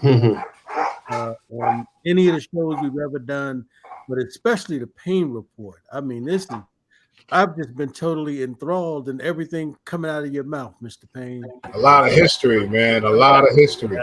And we're gonna have to have you back, like at a non-pay. Like it's funny because I've been waiting all day to ask the congressman about the millions of dollars that came to Newark. There's I keep seeing it everywhere about all this stuff, and normally we always talk about like the inside baseball and all the other stuff. But you came on. I didn't even know you were coming on. You came on, and it was like, wow, whoa, what? Thurgood Marshall said what? Right. Like because you didn't know it was coming on because the congressman gave me a choice, right? and it was an easy choice. He gonna give me two next. Come on, you know what, Mr. Payne? I didn't even say it. I said, come on, man, your uncle. Don't even. You know what I mean? I wanted to jump through the text and say, Congressman, are you playing with us or what? Come on. Yeah. We've been asking for your uncle for 5 months. You playing? Come on. You know what I mean? So Congressman, I want to thank you for keeping your word and bringing your uncle through, man. Thank you. Next time I'll get a chance to talk about the Irvine Turner. I worked with him and people like that way back when. So we got a little bit more to talk about. Hey, Uncle Bill, they only know Irvine Turner as a street. right. That was an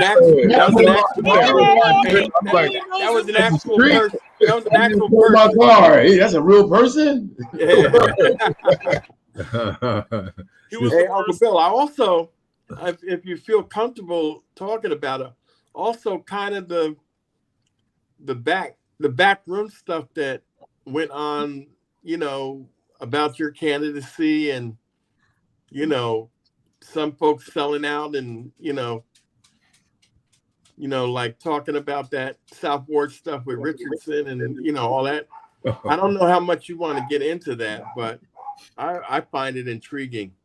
Yeah, but we'll have to have another session, I guess. Because there's a lot to be told. I mean, the talk about Irvine Turner. We should talk about Irvine, of course, and Malcolm X, for instance. I had a debate with Malcolm X. Good.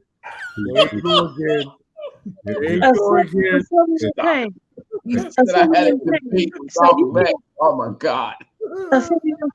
Payne, so you could kind of start talking about when Dr. King came to Newark and you had the opportunity to escort him around, but when he went up to we did. You missed it, Donna. He did. I'm just saying, from that point, you could talk about how you and Congressman, the brothers, Hakeem,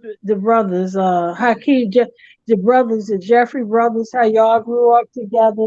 You could talk about, I mean, I remember just standing on a corner with you one day, and it was like looking at an encyclopedia book, and then we pulled out A, and then B, and then C, and then D, and it's all right here. It's all right here. That was his whole hour, Donna. That was a whole hour. Yeah, like, it was just go back. coming out. I mean, you look. He finally got the Malcolm. You need. Right. Yeah. Like, and I debated Malcolm X at the end of the show. Right. Come on. He do all that to get us to that. Okay, debate. Can we close with the thought on debating the Malcolm X? Yes, Can you give us a little bit about that? Well, just I don't have time, but Malcolm X came to Seton Hall, Rutgers school, up at the pharmacy school up in it was on Broadway, and so I learned about it. And I went to the program. It was sponsored by. When I went to Rutgers, we organized the first college chapter of NAACP in the state of New Jersey. And anyway, we sponsored some programs. Well, Malcolm came to one of them at the pharmacy school, which was up in North Newark. And at some point, I rose my hand, and I wanted to know from Malcolm, how is it that you're going to get the separate state? I said, you said that we should get our own separate state from this country and this and that. And I said, well, how are we going to do that? How are we going to get this separate state and from this government? He said, young man, he said, I figure you're probably a Baptist or whatever, right? And you go to church and regular, and your preacher tells you when you die, you're going to go to heaven, right? He said, now we said that we're going to get so we want a separate state or whatnot. He said, whenever your pastor tells you how you're going to get from here to heaven, because you die, you go to heaven. When they tell you how you're going to get from here to heaven, up there, right there, that's when we'll tell our people how we're going to get that separate state. So when you learn that, you'll learn about that as well. And I guess the answer wasn't right because I was surrounded by the fruit of Islam, and I was not allowed to get out of that circle. Malcolm X had nodded to somebody; he was ready to leave, and I didn't know that, except when I was surrounded with him inside of a circle of what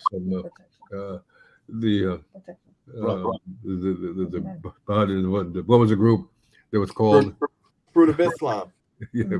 And there was no way for me to get out. And at that time, I was with my wife was there. So, oh my God, they're taking Bill out. What has he done this time? Oh my goodness, look at that.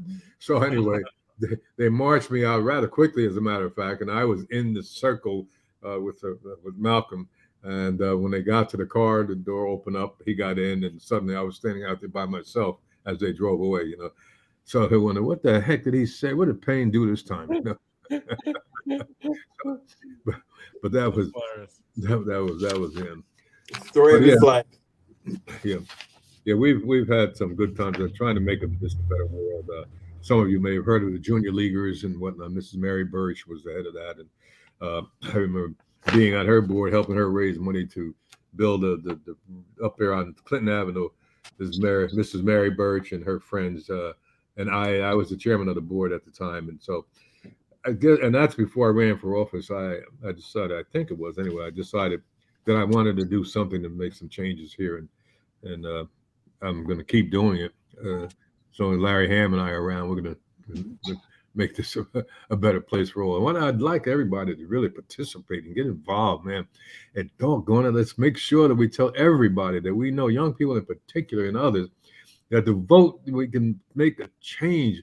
And don't say, well, they ain't going to do nothing. You know, you go up in the suburbia the day before. I'm sorry, Congressman, your time is probably up. No, go ahead.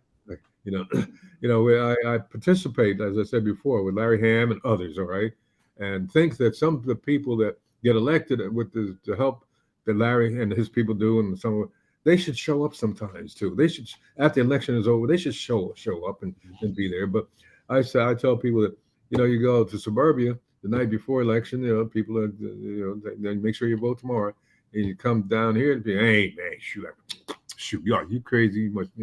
And so we just have to make sure we spread the word, because there's nothing more important. People have died, and maybe the reason why I feel so strong about it is because I personally knew a number of people, preachers from Mississippi, and Malcolm, of course, and I mean Malcolm and Medgar, and I mean I knew people, and I knew people. I knew Medgar Evers. I knew him. You know, I talked to Medgar. You know, and Medgar, don't go back there. You can't go back there. They're gonna get you. He said, Bill, have you ever been to Mississippi? No. He says, it's a beautiful state. Bill, come on, you have to come down and visit. Well, he went back and they killed him. You know, I talked to his wife about that. People that so the least I can do is tell the sheriff, leave me alone. Yeah, I'm going to be picketing in front of the place I work. Then tell people that we all need to do that. You know, we can change this thing. We can change it. Thank you. You know, thanks, Uncle Bill. Thank you. And so now you guys kind of get an idea why I've been able to do the things I do.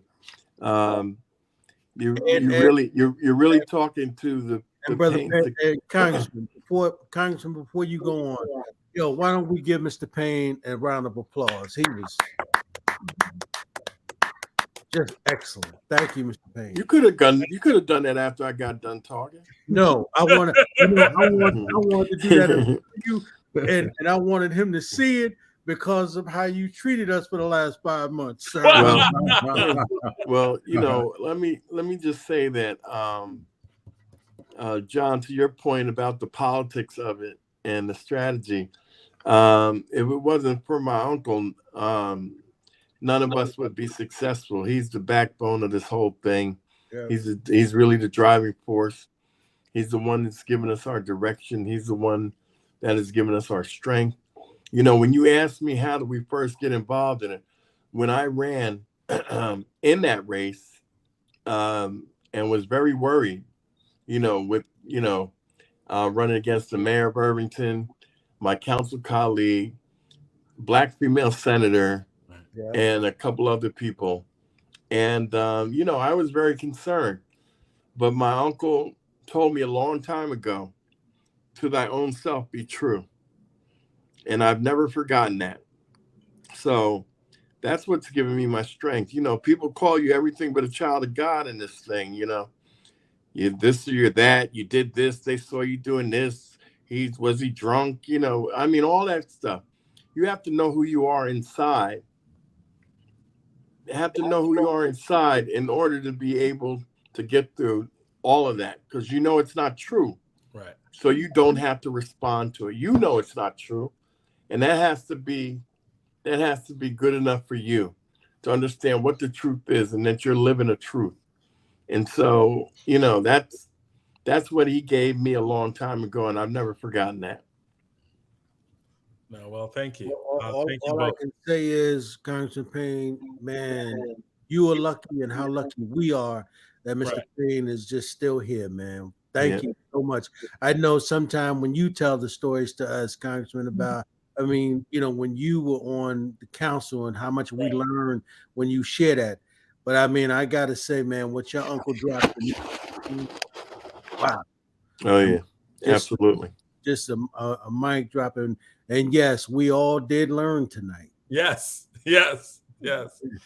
Hey, I usually after he gets done, when he used to give like a really ruckus speech, I would always say, Uncle Bill, just why don't you tell us how you really feel? Right. Don't hold back. Right. Like when he was like, I got caught out there when I was like, Thurgood Marshall said what? Yeah. We finally got to Malcolm. Was a whoa. Hold on a second, man. They didn't want King to speak. Yeah, right. That's wild. Yeah. Yeah, I'm trying to get this book out of him.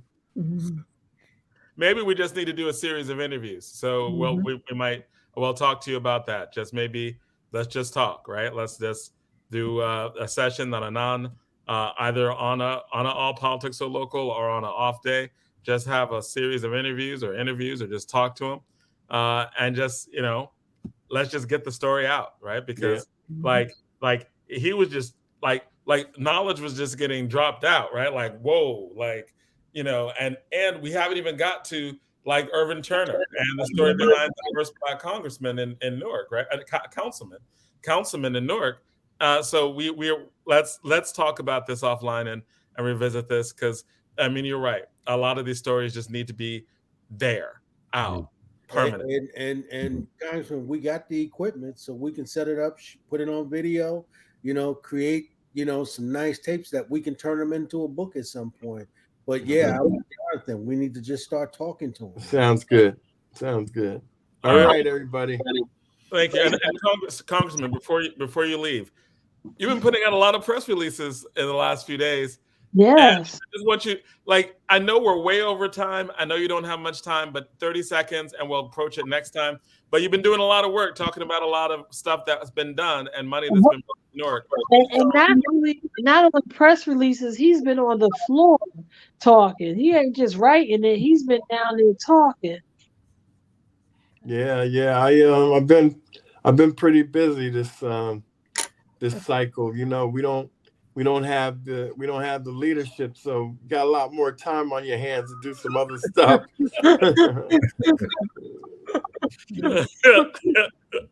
But I thank you for that, and I'm really trying to get the exposure out there after 10 years of the work I've done. I've done the work.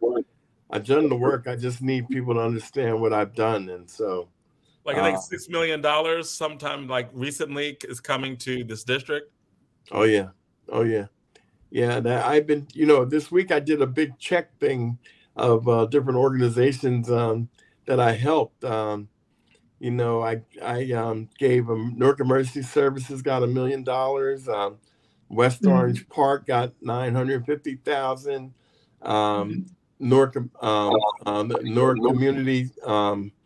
Newark Community Health Centers got over $1 million.